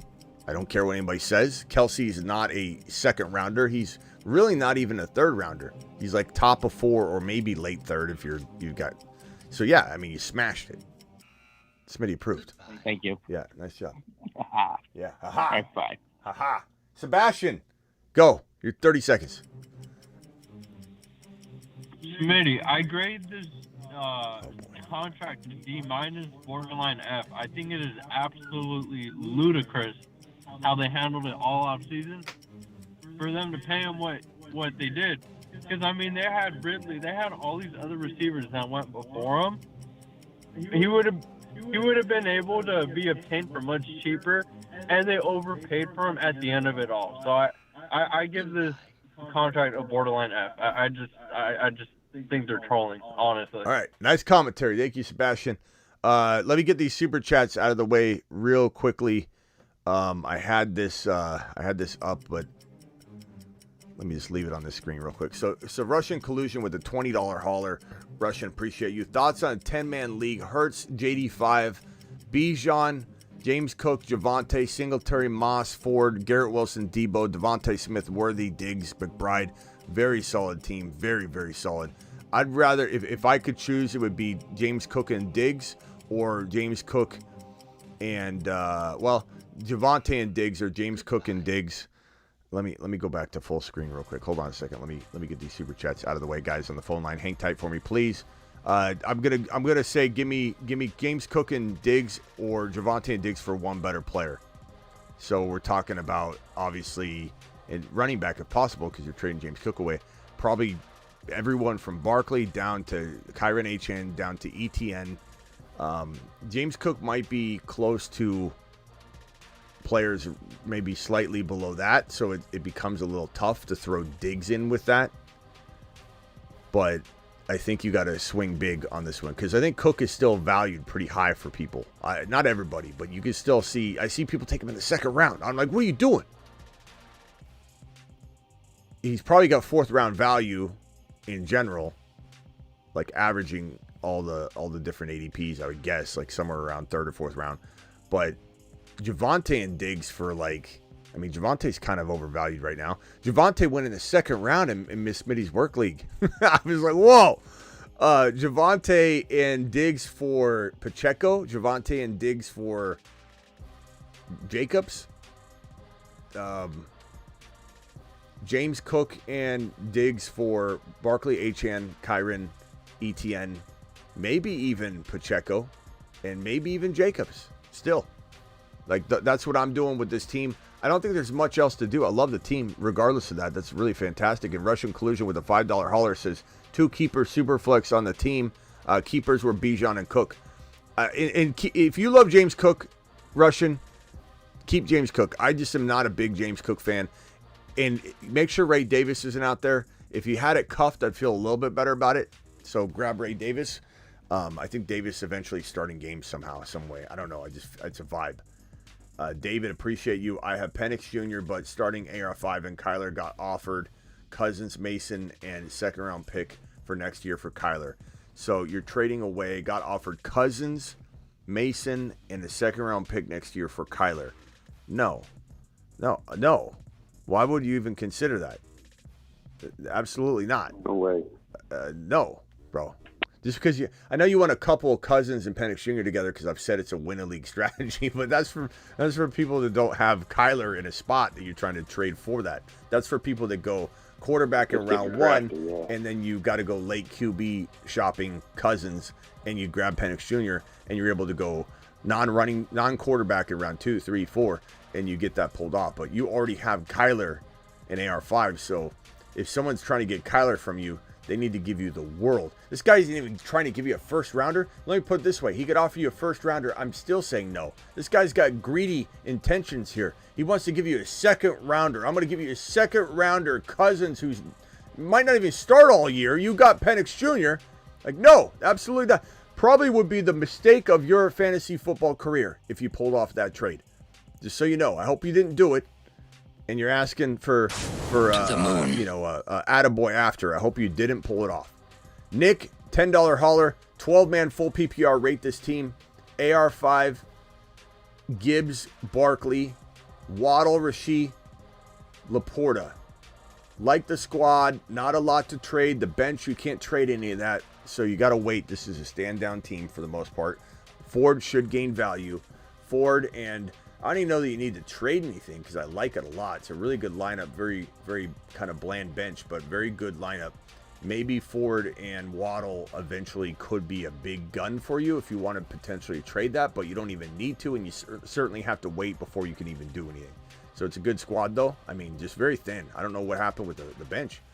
Hurts, Kenneth Walker, Aaron Jones. Don't like Aaron Jones at all. I'm already trading him.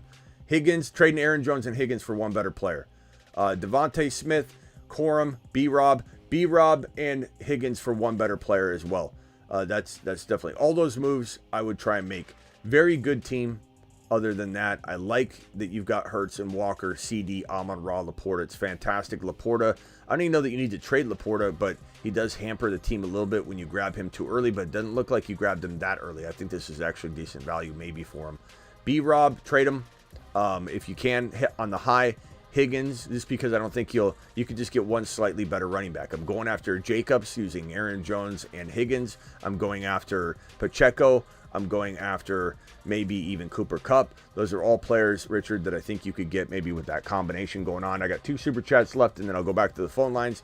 Matthew says, who would you draft, Gibbs or Taylor? I go Gibbs. MHJ or AJ Brown? I go AJ Brown. And Achan, Debo or Jacobs, I go Achan. You know that I go Achan because I go Achan at the 11-12 turn or 12-13 turn. Thank you, Matthew. Appreciate you. Nice job. If you pull that off, I like that. Nick, did I rate this one already? AR5, Gibbs, Barkley, Waddle. Yes, I did. So thank you, Nick. Appreciate you. All right, back to the phone line. 30-second timer. Hey, Smitty, yeah. Can I just ask one quick, and I'll get off the phone? Yeah. Ray Davis, where does he fall as in like a cuff in terms of like on the cuff board, or how important he is to cuff to cook now that like his role is clear? Yeah, we got to put Davis on here. We don't even have him on here, do we?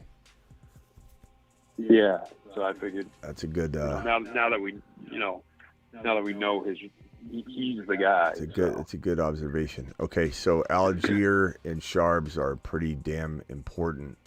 They're in this like first tier of below the big, guys worthy of their face being on screen. So we're gonna do that. Whoops. Let's see here. We're gonna go. Let me see if I can move all this around. I believe that Zach Moss is important, but I still don't look at it the same. Warren and Harris, they're not really even in cuffs. They're standalone players, really. So a part of me wants to take them off of this board and just like say these guys floating here like Monty. Sharp. So we need to put Ray Davis. I would say, honestly, they might be right below Walker and Sharps in this very important tier. So I'm going to go Davis. That's what I was thinking too. I'm going to go Davis right here. And then Cook. Let me copy this Chargers blue over here and put that right here. So I don't look at it as like a vital cuff, Considering the though. Buffalo offense. Yeah, I don't look at it as like a vital, or I look at it as an important cuff if you have Cook, but I almost just like drafting standalone Davis. But I don't know. As long as you have the cuff, you're kind of safe if you have the cuff. All right, Travis. Good call. Yep. All right, later. Appreciate it. Talk to you later, Smitty. Thanks. All right, Elvis from Oregon, you're live. 30 seconds. Hey, can you rate this trade?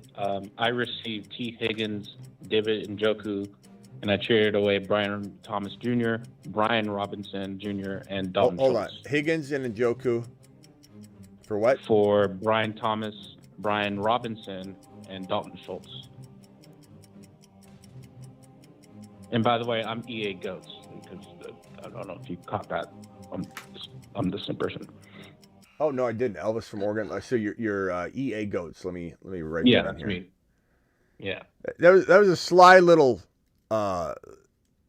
EA Goats. A sly little addition there on your call there. Extended your time right there because he's been dropping some super chats. That's crafty. Higgins and Njoku for BT, B Rob, and Schultz. Redraft. And guys, if I hung up on you on the phone line, don't take offense to it. Like, some of this is having fun. It's the format of I can't tell you how many people get bent out of shape over this kind of stuff. They literally they'll DM me later and be like, you hung up on me on the phone line and I don't appreciate that. I've been watching for 3 years and, I'm going to unsubscribe now. Like you're dialing into, it's like a game show. Okay. You're dialing into the phone line and there's a rotation going on. And I've got 15 people on the line. If I was to go through all your teams and have you do a whole marker board, that's why marker boards are kind of reserved for $20 haulers. Is like, if I was to marker board all the 15, 20 callers, this show would be as boring as can be. It'd be as boring as some of the other shows out there that you're not going to right now because you want some entertainment. So if I hung up on you on the phone line, don't get all bent out of shape about it. Like, it is what it is. It's a fun, good time. I'm having fun. Doesn't it sound like I'm having fun? Higgins and Njoku, BT. I'm going to go Higgins and Njoku side by kind of a lot. That's what I did. So appreciate that. Yeah. All right. Appreciate you, bro. Appreciate you. Later. What's this? What's Marty saying? 30 seconds, no good, Smitty, to be honest. Marty, did I hang up on you? Like, let's take a poll. Has the 30 seconds been entertaining for the viewers, the people that aren't getting hung up on? Can I have a vote? Thumbs up, thumbs down. Let's go ahead and see if Marty's right, or did Marty get hung up on? Why is 30 seconds not good, Marty? Do share. Do share. Justin, you got 30. Hey, so I've been getting sniped on Jerome Ford more and more. Is there an area that if his ADP rose that it would start to be uncomfortable for you? And I'll take it offline. I appreciate you, Smitty. Love everything. Where are you getting him? Oh, he didn't want to get hung up on. He's like, I'm gonna go ahead. I don't know. His ADP is kind of all over the map. I don't really know how to even answer this across all the different leagues. I don't think you can even answer it. But Ford's ADP seems to be right around, I would say, he's going right around, let's see, Jerome Ford, 116 overall, which is running back number 36. I mean, he's getting sniped from you, around Rico Dowdle. That makes sense, Here's Justin one more time. Justin, he's going where Rico Dowdle is going, where Spears is going, where Devin Singletary is going, Zach Moss. That seems suitable. I think if you were to reach above those guys, like Brian Robinson Jr. and Ford, that's about where you need to start taking a stab at him, I'd say. Javonte, I'd take Ford over Javonte right now.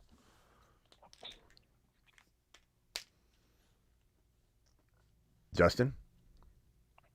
Yeah. No, I heard you. I had called back in because I had heard you say well, where are you getting them?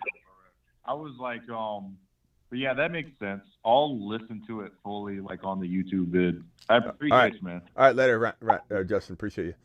Okay, hold on.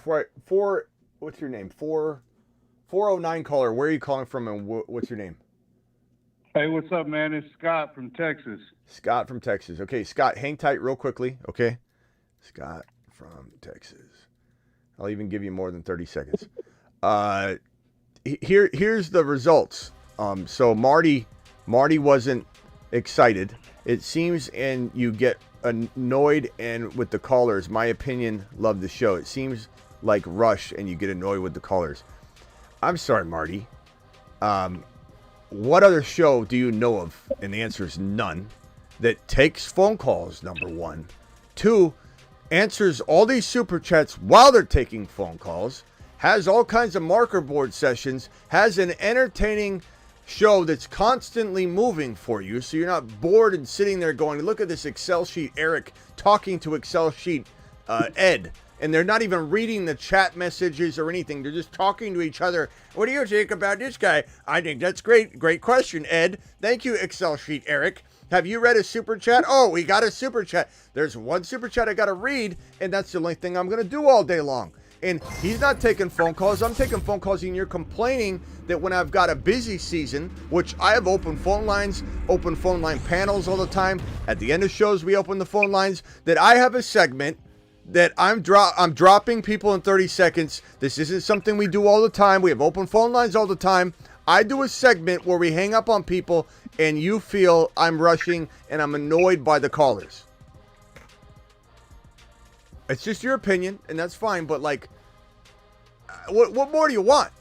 What more do you want? I mean, does everything need to be the same? Is it not fun to have this segment on top of the open phone lines that I always have? When I'm bombarded with 16 people on the phone line sitting on hold, and I got to cycle through while chats are coming through, like, what am I supposed to do? Scott, how can I help you, Scott? You got unlimited time. What can I do for you? Hey, what's up, Smitty? This is kind of a different league. It's a 12 team, and I got 12 players to keep. I won it all last year. I'm stacked up on wide receiver, all the way stacked up. I got DJ Moore, DK Metcalf, I got Debo, I got Lamb, I got Rice. I got 4 good running backs. I got Kyron, Rashad White, I got Javonte Williams, and Zamir White. Now, at the Superflex League, I got Dak Prescott, and my number one pick last year in the startup was Justin Fields. Now, what I'm wondering is Justin, do I drop Justin Fields and try to pick him up with my first pick at the 210? Or do I drop Javonte Williams, or I could trade Javonte Williams for a mid-round second pick and keep Fields? I'd probably do that. I mean, it's super flex, so you never know, and I wouldn't want to risk losing the potential for Fields once he gets into the lineup. But your team's really good. You said Rice, DJ Moore, Debo, Lamb. That's really good. Kyron, White. Dell. I got Dell too. Dell. Dell. And you can start how many receivers?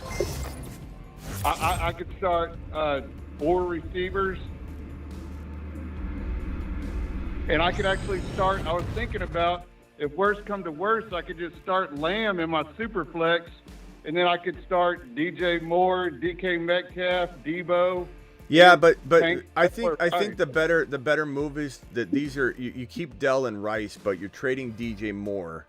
You're trading Rashad White and DJ Moore together for one better player that's a running back or a wide receiver. Or you're trading one of these guys or both of them, frankly. You kind of got to keep Rashad White probably. But you could trade. I mean, I'd probably say, like, I'm very interested in trying to upgrade your QB too. Like, if you could upgrade even Dak to a top 3 or 4 QB using Rashad White or DJ Moore, I'd certainly do that in a millisecond. And then I'd potentially try and maybe look to move, something else, or just roll with Rashad White. Rashad White's not a problem in this particular league. It's a good value. He's pretty steady. So DJ Moore to upgrade Dak, or DJ Moore and White together to upgrade that player. That's what I do. I totally agree with you. So you think I keep Fields as the keeper, though, correct? Yeah, I think so. Get the second round pick. I don't know about Javonte anyway, but right.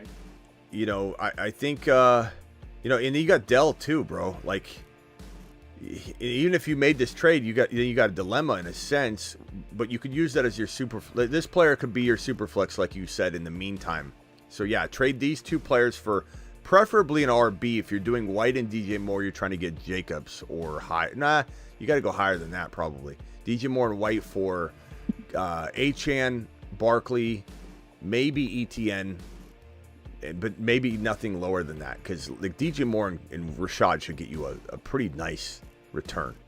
And if they don't, then I'm using probably DJ Moore with Dak to just upgrade him even a slight bit, or DJ Moore and Fields to upgrade Fields a slight bit. But that's going to be hard because no one's going to want to trade quarterbacks.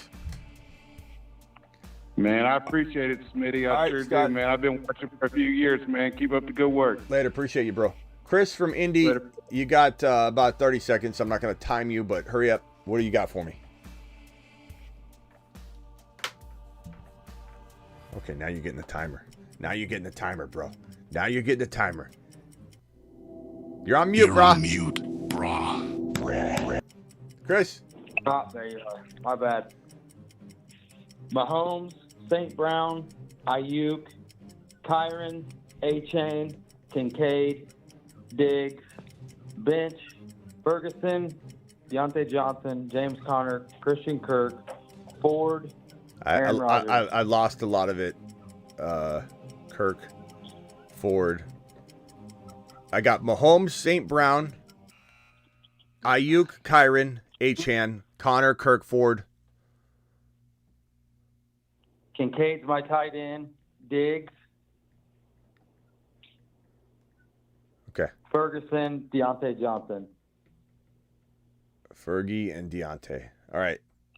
What's your question? Trade? I just didn't just rate it. I know you ain't got a lot of time. I feel like I failed my bench big time. Well, I think you drafted two tight ends. That could be a problem. You got Fergie and Kincaid. Diggs. I'm trying to trade Connor and Diggs, Kirk and Connor, Fergie and Connor, Fergie and Diggs, Deontay, Fergie and Diggs, Deontay, Connor, and whatever. Keep Kincaid, but you could trade Kincaid if the price was right. But I'll try and trade that combination. And all you need is one player. Just throw out 15 offers. Throw 1 or 2 offers to each owner in your league, and just ask for a player that, in every case you like to trade. You're not making a bad trade. And you throw out 20 offers, bro, a lot of times one's going to get accepted. You'll be very, very, very, very shocked. I really want to try to get Breece Hall. I was going to offer James Conner and Stephon Diggs for Breece. Is that too much? Too not enough? Not enough. I'm shocked that you would potentially even consider that maybe being too much. Right. It's an 8-man and the wire is loaded. I mean, Addison's still on the board. Hubbard, Gus, Pollard, Javonte Williams, Eckler, Chase Brown, which I'm shocked is still on the board. Yeah. All right, broski. Yeah, try and do what I said. Try and get combinations of trading those guys away, and just start going down the draft board and just say to yourself, okay, where do these guys go? Because if somebody took someone at 12 overall, they're probably not going to trade them, but you might find some value somewhere where you're like, hell, I really think I'm going to have a good shot at getting, this player right here, because Debo went, in the 3rd round, or Devontae Smith went in the 3rd round, or whatever the case may be.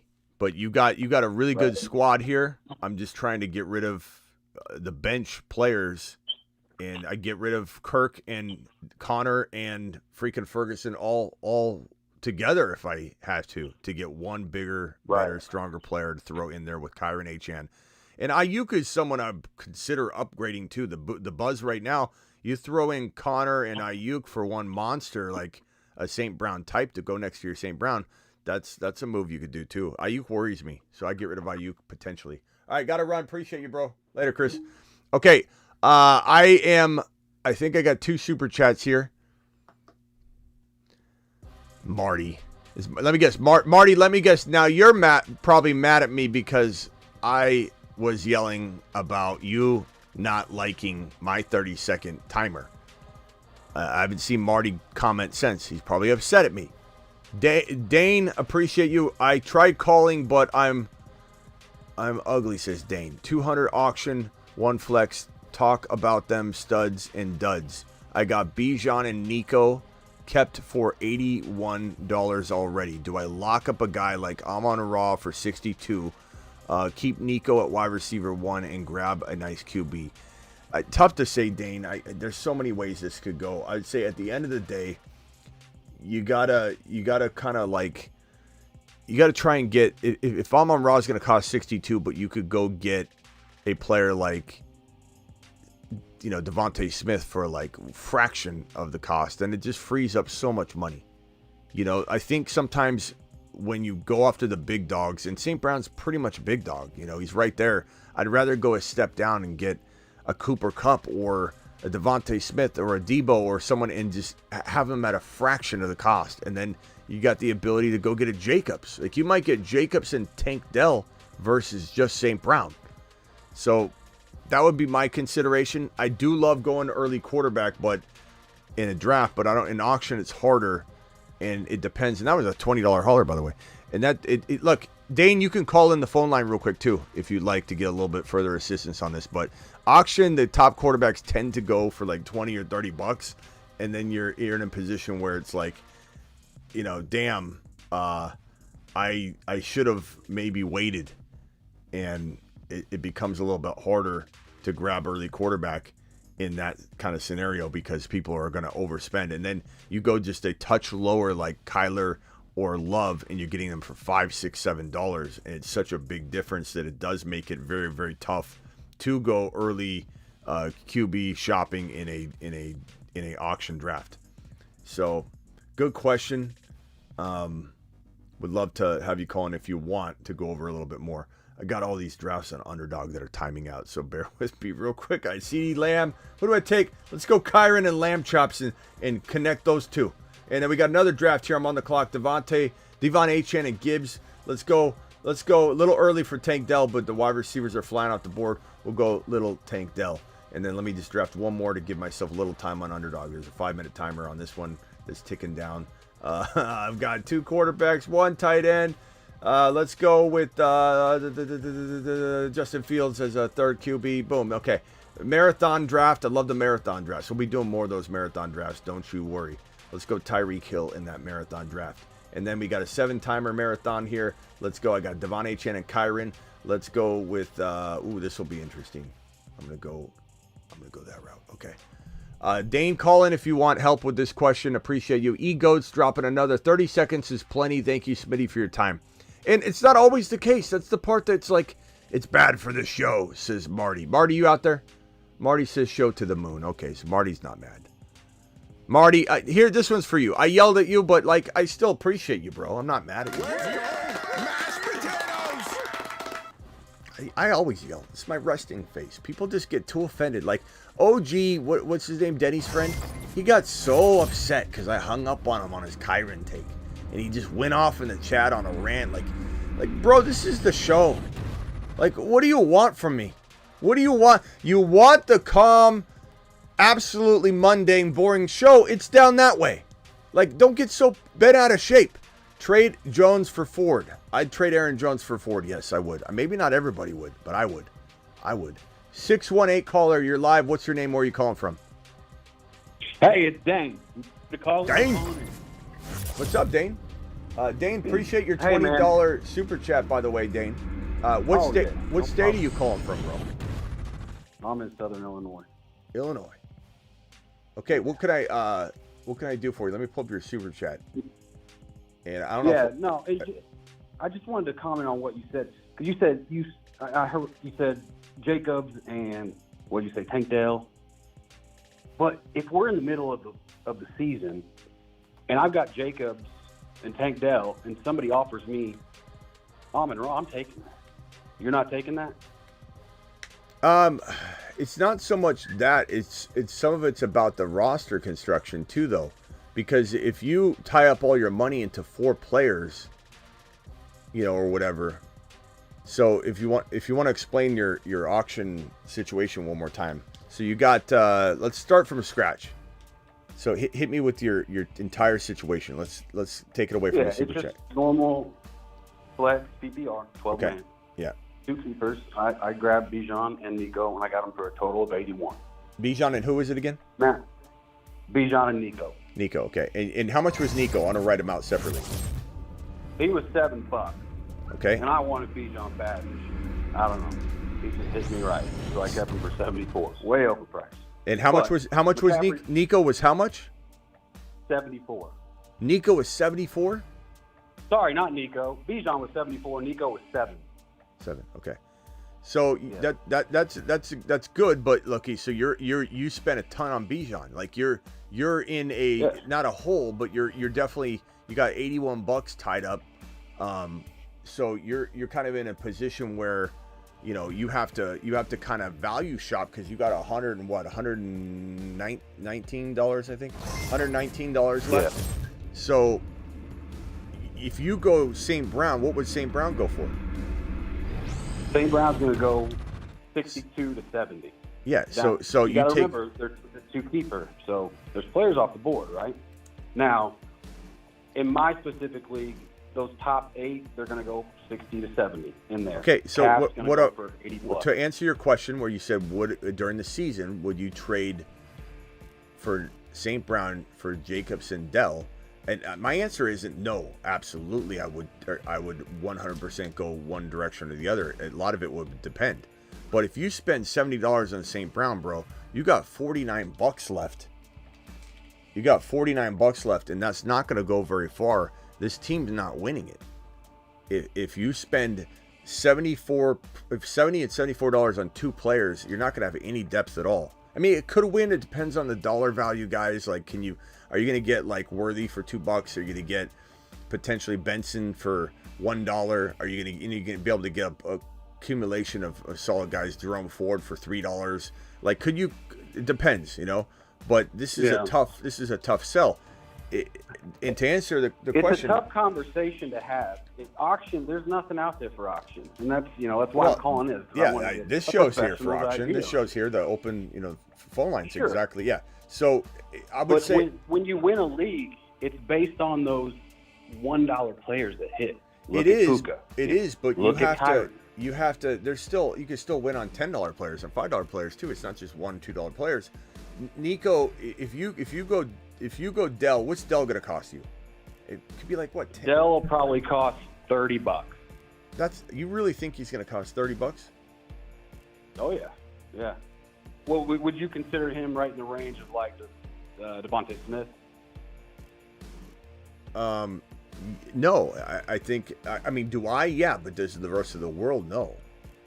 Yeah. I mean, Dell goes in like the that's 5th. Where they're gonna run. He goes in like the 5th or 6th round. I highly doubt a 5th or a 6th rounder will cost, that much. But let's say he did cost $30. Let's even say it's $25. Sure. You essentially almost have another $25 player and then like another $20 player that you can buy, or one almost $50 player that you can buy with Dell instead of just going St. Brown. So what do you think? What do you think Pacheco goes for? Well, Pacheco's he's a running back and he's in that 2nd round range, so he's probably going to get pushed up, probably 50. Okay, so you can get Pacheco and Dell essentially for almost the same exact amount for St. Brown. You're telling me you don't like Dell and Pacheco? Or if you don't like Dell, throw in another player, a receiver. But, I mean, I personally think, even if you go up a little bit, let's say, what's Achane going to go for? Achane will go up there, about with Pacheco. Okay, so you said 50? Yeah. And how much would Rashee Rice go for? Rice will probably go in the 20s. Okay, so let's just say 20. That's the same price as St. Brown. I'd take Rice and Achane over St. Brown in a heartbeat, I think, in this format where you need to stretch your money out. Sure. Yeah, it's always there in auction. It's like it's a sudden dud concept. Everybody knows that. You stack that and then hope you hit on those ones, because if you do, you got a monstrous team, not only do you have, Amon-Ra in this instance, but you've also got that Puka that you hit on. And I think that is what needs to be talked about more. That's where you really win. You're trying to get first here. I don't want second. You don't want second. It's first. And I guess my question is, how do you decide that? Do you take those mid-tiers, or do you trade up to get a first-round guy for those two guys? Well, let me give you a little bit of a prediction with this. Okay, so first of all, Ghost says $7 seems off on with Dell 25. It's because he's a keeper, so he has a keeper value of $7 on Nico, so he got that like locked in. If it sounds to me like every time I've given you a name, you're giving me some crazy number. You're like, no, he's gonna go a lot. He's a running back. Okay, well, what about Jacobs? He's gonna go a lot. He's a running. So it sounds to me, and I'm not saying you're wrong, that everyone's going to blow their wad. And by the time you do get down to the nitty gritty, you're going to have much cheaper guys than the average auction would have, because it sounds like you guys go out there to spend. So if you give me that information, I will say I do kind of like the idea of maybe going a couple more bigger studs than spreading it out too much, but I still am of the thinking of Achane over St. Brown. If you were giving me 20 to 25 extra dollars, I'm taking Achane over St. Brown every single time. Every single time. Fair. It's not even close. It's not even remotely close. And the same thing goes for Achane over a Jamar Chase, a Lamb, any of those guys. I'm taking Achane at 40 or 50 bucks every single time, because then I can get another player that I really like, and then I can still do the dollar approach thing you're talking about. But the whole key to an auction, so to answer your question, is try and find the best players you can that you feel can compete with the big dogs, and see if you can build a team around that more so. You've already got Bijan, so you already did go spend a ton of money. You've got Nico at a steal at $7 as a keeper. These guys are keepers, so that's a keeper. This is a keeper. Now it's time to say, what can I find steals? Achane's one of them. Another player that you could consider a big-time steal would probably be, I mean, I don't know. Is JD5 what's JD5 gonna go? If you waited on QB instead of going, quarterbacks are not gonna go for that much. Like, what about, for reference, Josh Allen's gonna go for 35. Okay, what about Hurts? Hurts gonna go for 30. See, that's a lot. So then, what does Love go for? Like $4 or $5? No, that's when it really takes a dip.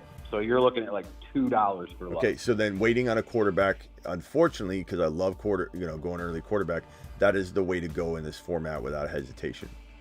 Because you're telling me that Love's dollars and the other guys are costing $30, so it's not even close. But it's a tough situation. You're right, because you're sitting there looking at all these different scenarios. That's why auction is such a rush, because you could make a mistake at any turn.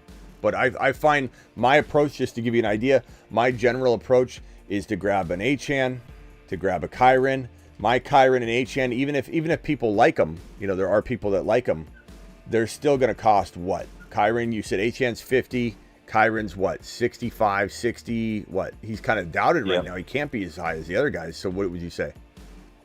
No, yeah, I mean, he's probably gonna be around 55, 60. Okay, so like this is tremendous. Instead of spending, me personally, instead of spending 74 on Bijan, I'm spending this a little bit more, but I'm getting the 2 RBs, and then I have a whole bunch of money still to spend on wide receivers. But that's my approach. That's how I approach auction, because I love these guys. These guys could be top 5 running backs to me. If someone loves Pacheco as a top 5 running back, and Pacheco's going for, what did we say? 50, so he's about the same. You like Pacheco. Jacobs, I don't think Jacobs would go for 50. What would he go for? 40 something? They're going to push these running backs way up, because I mean, it just feels like such a big then drop. maybe Hero RB is the approach for you. If you think the running backs are going to be overvalued, maybe you go Bijan, but you don't need to go. So you got $74 Bijan. You got Nico at 7, because these are keepers. So if anybody's wondering why he has Nico at 7, so you go with a, let's say, How much is London going for? And it can't. These all can't continue to be crazy numbers, though. No, like you're reading this out perfectly. I mean, you're right on track because London's going to go for like 42. Okay, so there you after go. That first round, it's going to drop. Cooper Cup. Cooper Cup's going to go for about 35, 36. Okay, now we're talking, bro. And all right. And what about like a Devontae Smith or Debo? 31, 30. 30.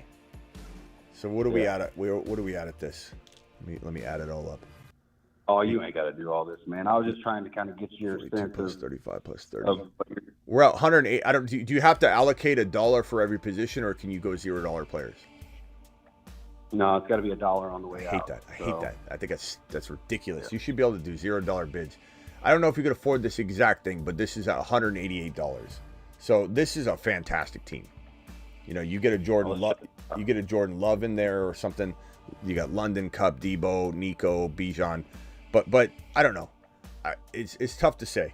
It's really tough to say. Like you go hero RB, then you get a bunch of those dollar running backs. That's pretty solid. No, all right, bro. That's it. That looks good. All right, man. Later.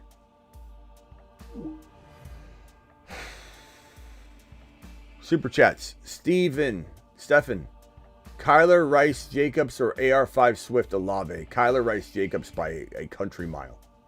By a country mother freaking mile. I'm timing out on all these drafts on Underdog.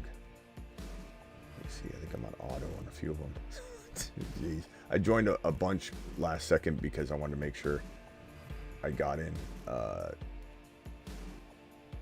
Let's go with Bijan in that one. Marathon draft. Let's go with I don't have many CMC teams, so I'm going to go with CMC in that one. JD5, this is, if anybody wants to do Underdog drafts before the season starts and you're missing out on it, you're going to regret later not jumping into some Underdog drafts. The link's in the live chat pinned. Code Smitty. They'll match 50% on your first deposit all the way to $1,000. Don't miss out. Don't miss out. Dane, thank you for the $2 hauler or $20 hauler. And then what was I? Where was I at? I was at this screen right here answering one other super chat. Vega, JD, Bijan, ETN, DK, Higgins, and Joku Walker. Benches Cooper, Javonte Williams, Zach Moss, Hopkins. 12 team, rate my team. How can you improve? Bijan, ETN, DK, Higgins. It's a good squad. I'm trading Amari Cooper and Javonte for one player. I'm trading Higgins and Javonte for one slightly better player. I'm trading Amari Cooper and maybe Higgins and Javonte, all three for one stronger, better player. And you know the drill. It's Kyren, it's you got ETN. Kyren, it's Achane, it's Barkley, it's Cooper Kupp would be phenomenal. Higgins is good though. I don't trade Higgins away for like a player that's barely ranked above him. Like even Kupp's kind of tough there because you're trading Higgins and like Higgins and Javonte for Kupp. I'd do Higgins and Javonte for just even a slight upgrade is fine for me. But like a Cooper, Higgins, and Javonte, all three of them, and you're trying to reach a little higher. You know, reach for the stars. Try and get into a second round player. Your team, I'd say there's room for improvement. I like the team a lot. You've got a lot of potential if JD5 turns out to be the guy. If Bijan has that CMC season and Higgins can step up, this team's definitely capable of winning it. But I think you need all that to line up. And if not, you make a trade. Walker's got to be the guy too. I like the team. It's solid. Walker's a fantastic flex play. And DK and Higgins are underrated wide receivers given your RBs, but I still look to try using Cooper, using Javonte, using Hopkins even to try and upgrade Higgins. Just because, remember, he's a wide receiver too on his team. He's, as much as everybody wants to get excited about him because Chase is holding out and everything, he is a number 2 wide receiver on his team. And in my book, that only gets him so much leeway to be an elite player week in and week out. $5 hauler, 10-man, full PPR, Purdy, Kyren, Achane, White, Chase, Diggs, McBride, McLaurin, Coleman, McConkey, Corum, Brooks. Like the squad. Very, very solid. I think I probably try and upgrade Brock Purdy, personally. You might be a Niner fan, and you say, why did you say he's a top 5 QB?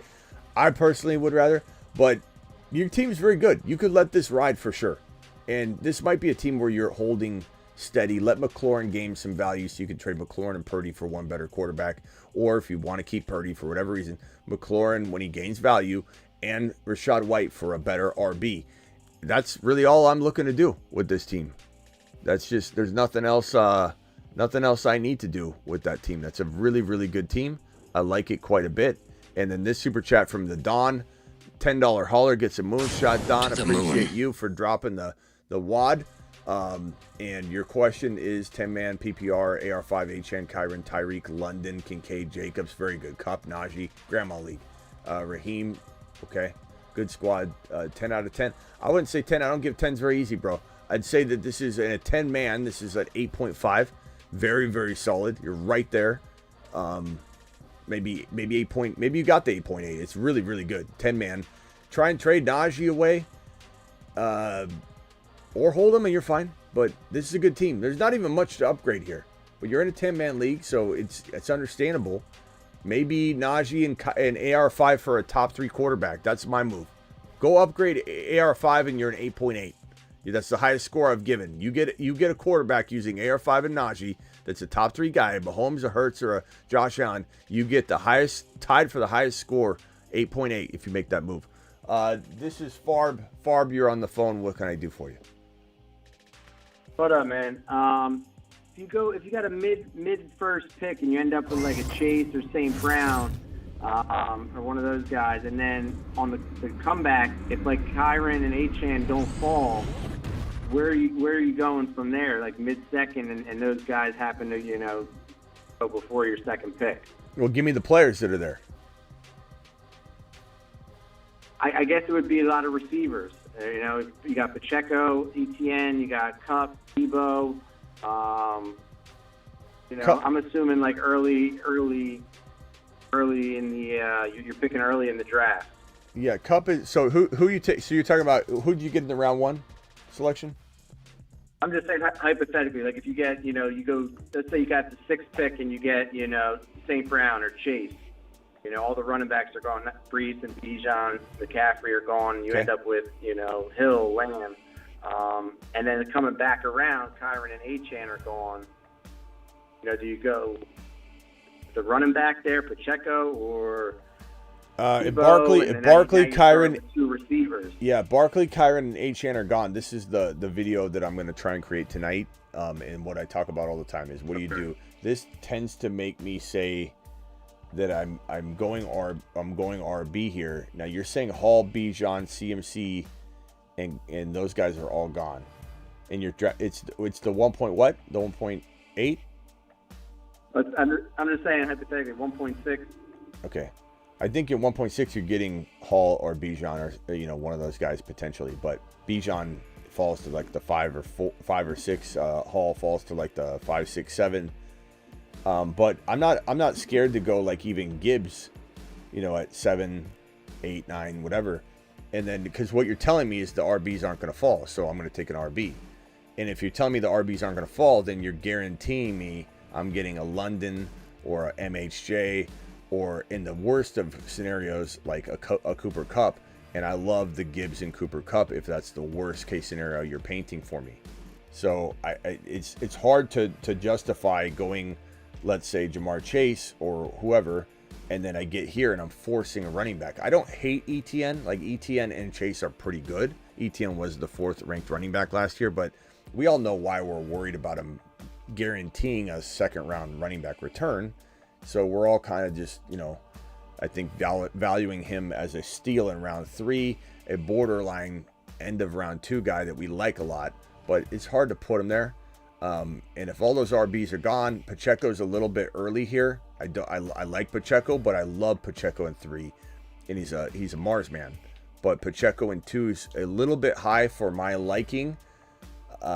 So that's what's going to make me go RB. I think you'll get Bijan. I think you'll get Hall at that 6th pick if you're drafting a little bit lower. I'm not even afraid whatsoever to go RB like Kyron even or whatever. Gibbs is probably pretty good. Gibbs is a safe like 11, 10, 12 player.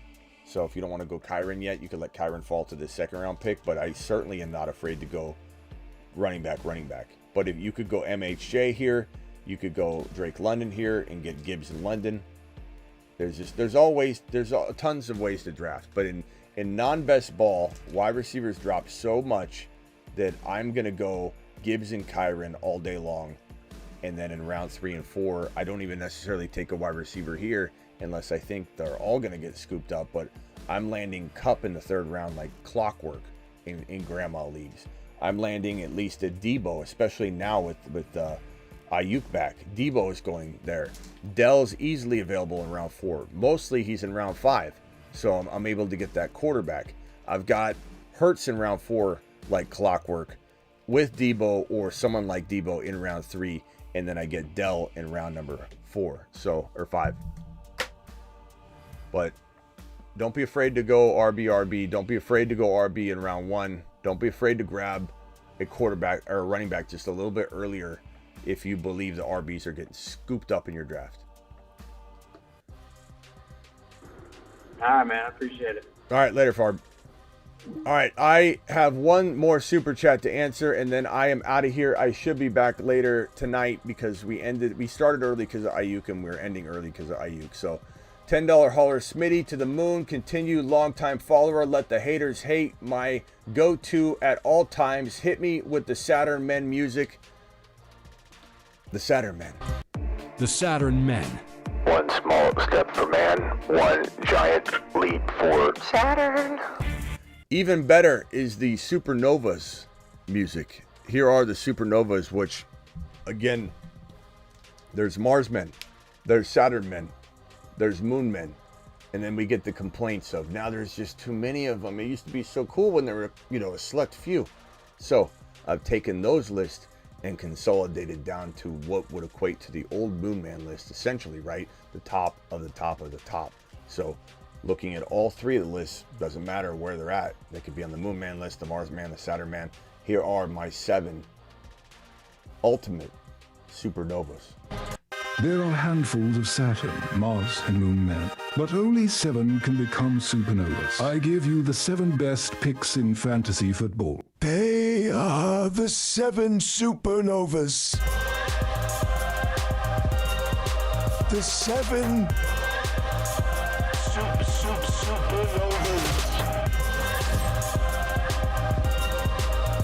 The 7 supernovas. The 7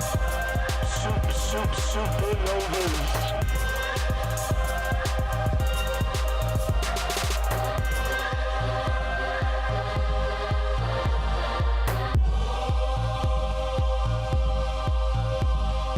Liftoff of mission 41D, the first flight of the orbiter Discovery, and the shuttle has cleared the tower. Cleared the tower indeed, and we're so appreciate you, bro, Mr. Frost. There's the 7 Supernovas. Drop a explosion emoji. The Supernova go-to emoji is the one that you see there by Ghost, and Superfish dropping the Supernova emoji. We'll probably create a Supernova emoji that's in the YouTube exclusive membership group.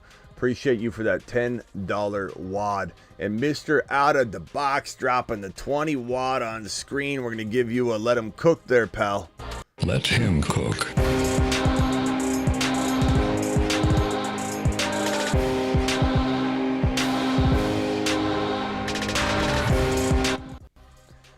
Mr. Out of the Box, 10-man league, Shark League. You let me decide that. I need to trade to upgrade my running back too. Bijan, Debo, Kupp, Mahomes, Devontae, McBride, Rice. Wow. Brian Robinson Jr. Okay, you do. I agree with you. Chase Brown's pretty crafty. My guy. He's pretty crafty. And J-Mo Benson. Benson's crafty too. I mean, you might end up being okay later if you were to roll the dice, but yeah, I guess Brian Robinson Jr. and J-Mo, but maybe you wait on this, pal, to allow that value to be had by J-Mo and Chase Brown to get you a player. Maybe Chase Brown proves himself while you're waiting, and you say, calling it off. I want Chase Brown in my lineup. Let's do it live. I got a star, a rising star. I mean, Chase Brown is a moon man extraordinaire. The moon men dropping loads in outer space. So tough to say that, like, you know, that's the for sure move, but I'd say you could maybe wait it out to let the value gain, or you could keep Chase Brown and say, you know what, I'm going to keep him. Go Brian Robinson Jr. and let's trade away. I don't know who you'd trade away. J-Mo and Brian Robinson Jr. for. Let's see what RB we could find. Brian Robinson Jr. and J-Mo right now for what player? Let's go to a draft board. Let's see if we can cook up something. We've got, I mean, can't get Jacobs, that's too high. Walker's too high, obviously. Mostert, maybe if someone owns standalone Mostert and they're like, he's old, you could potentially do that. Or maybe you like Brian Robinson Jr. That's fine if you do. I personally don't hate him, but I don't. Man, I don't know that you're. You know, what are you gonna get? What could you even reach for? You got Benson. You could go after Connor. Maybe Brian Robinson Jr. for Connor and just secure the Connor Benson stack and just throw Connor right in the lineup. That's probably what I'm going to tell you out of the box. Or wait and let Chase Brown gain some value or prove himself to the point where you're not even worried anymore. Another running back you could go after, maybe, yeah, James Conner for sure. Monty potentially. And that's where I'm gonna stand on that one. Appreciate you dropping the super chats. Appreciate everybody in here dropping super chat wads. You guys are absolutely amazing. Gifted memberships. We didn't see Ron Navy today. Ron was, we thought Ron would circle in with that Aiyuk news. We all been waiting for that one. Ron's an absolute monster, and I don't expect Ron to drop $1,000. He said that if Aiyuk ended up not going to Pittsburgh, or what do you say, the Commanders, Pittsburgh or the Commanders, he would gift a super chat of $1,000 in the channel. But Ron's already dropped, since then, $100 here, $100, 50 gifted memberships, 50. So in my mind, Ron's already paid it up. But, Ron will come in and say, yep, okay, I was wrong on that one. But that was a fun challenge by Ron. And personally, I feel Ron's already paid it up. So, but Ron, very interested in hearing his thoughts on it. Supernova list. Please. We just dropped the Supernova list, bro. We just played it. We'll play it on the way out. No problem at all. But also, guys, keep in mind that the Mars Men, Moon Men, Saturn Men lists, those all locked down for the season. We don't do Mars Men, Saturn Men, any of that. But Smitty, what are we gonna do then? We're gonna be so bored.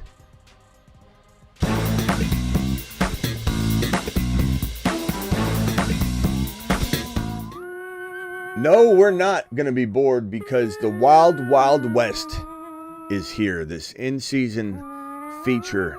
Get ready for it. It's coming for everyone. These are the two most wanted. The top most wanted outlaws. Two of the top 10 most wanted outlaws so far. Pre-season teaser of the in-season content. Wanted. These outlaws are on the run, 'cause they're wanted, dead or alive.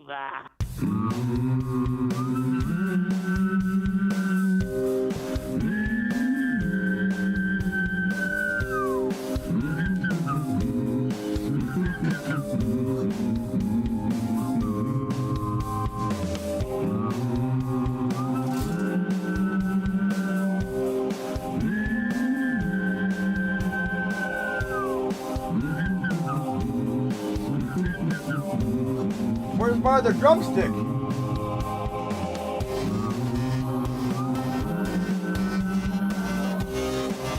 I only got one.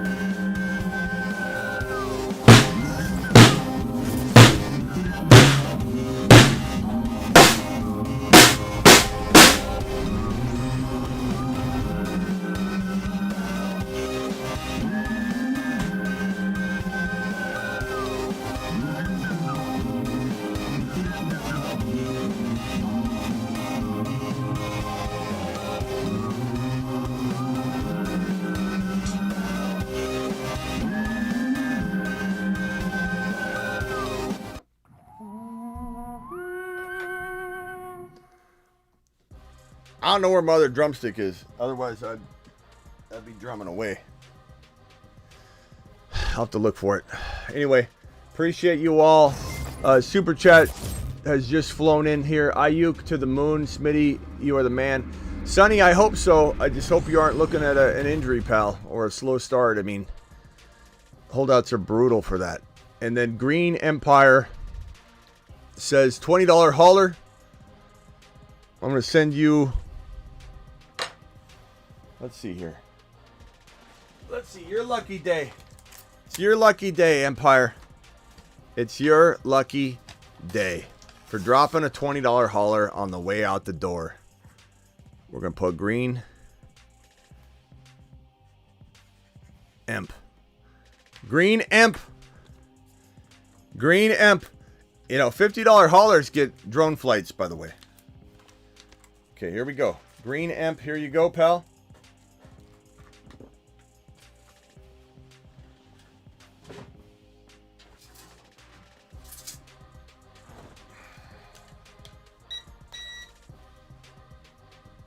Let him cook.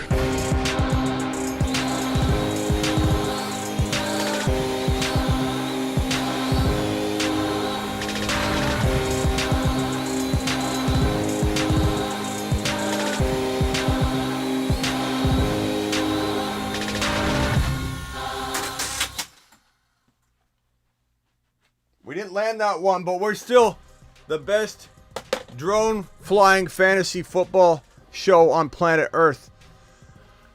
Just drafted 10 PPR. Hurts, Brees Hall, Brian Robinson Jr., MHJ, Cup, Laporta, Rice, love it. I have Ford on the bench. I think I probably would start Ford myself in week 1 with Brees Hall.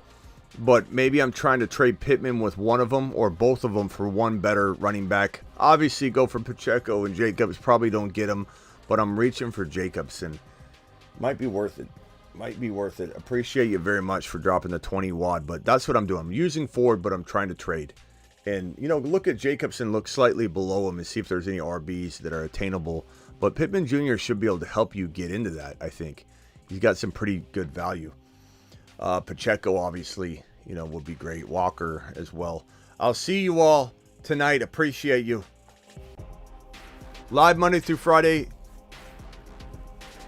8 p.m. Eastern, every single Monday through Friday. Additionally, live whenever big news breaks. And live most midnights, which we should be tonight doing some drafting. Appreciate you all. Deuces.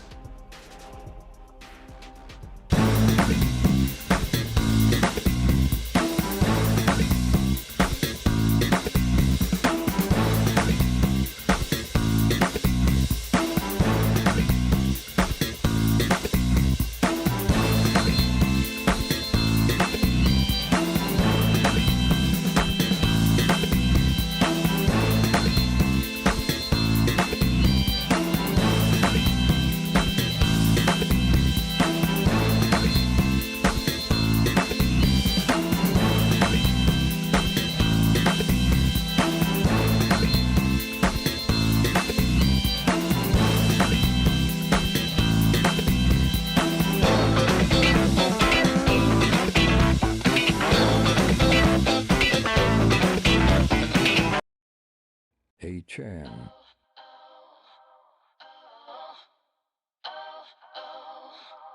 Chan is the man. His haters call him small. But he is 9 feet tall.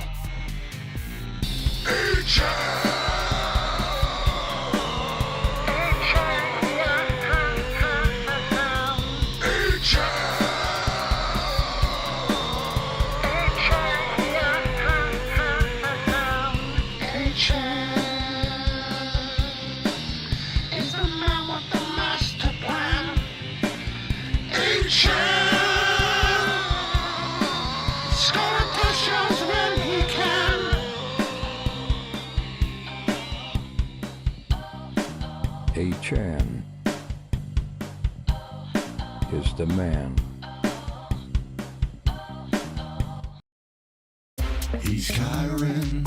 He's 7 feet tall, and he knows how to handle a ball. He's Kyron, he can take frowns and turn them upside down with his touchdowns.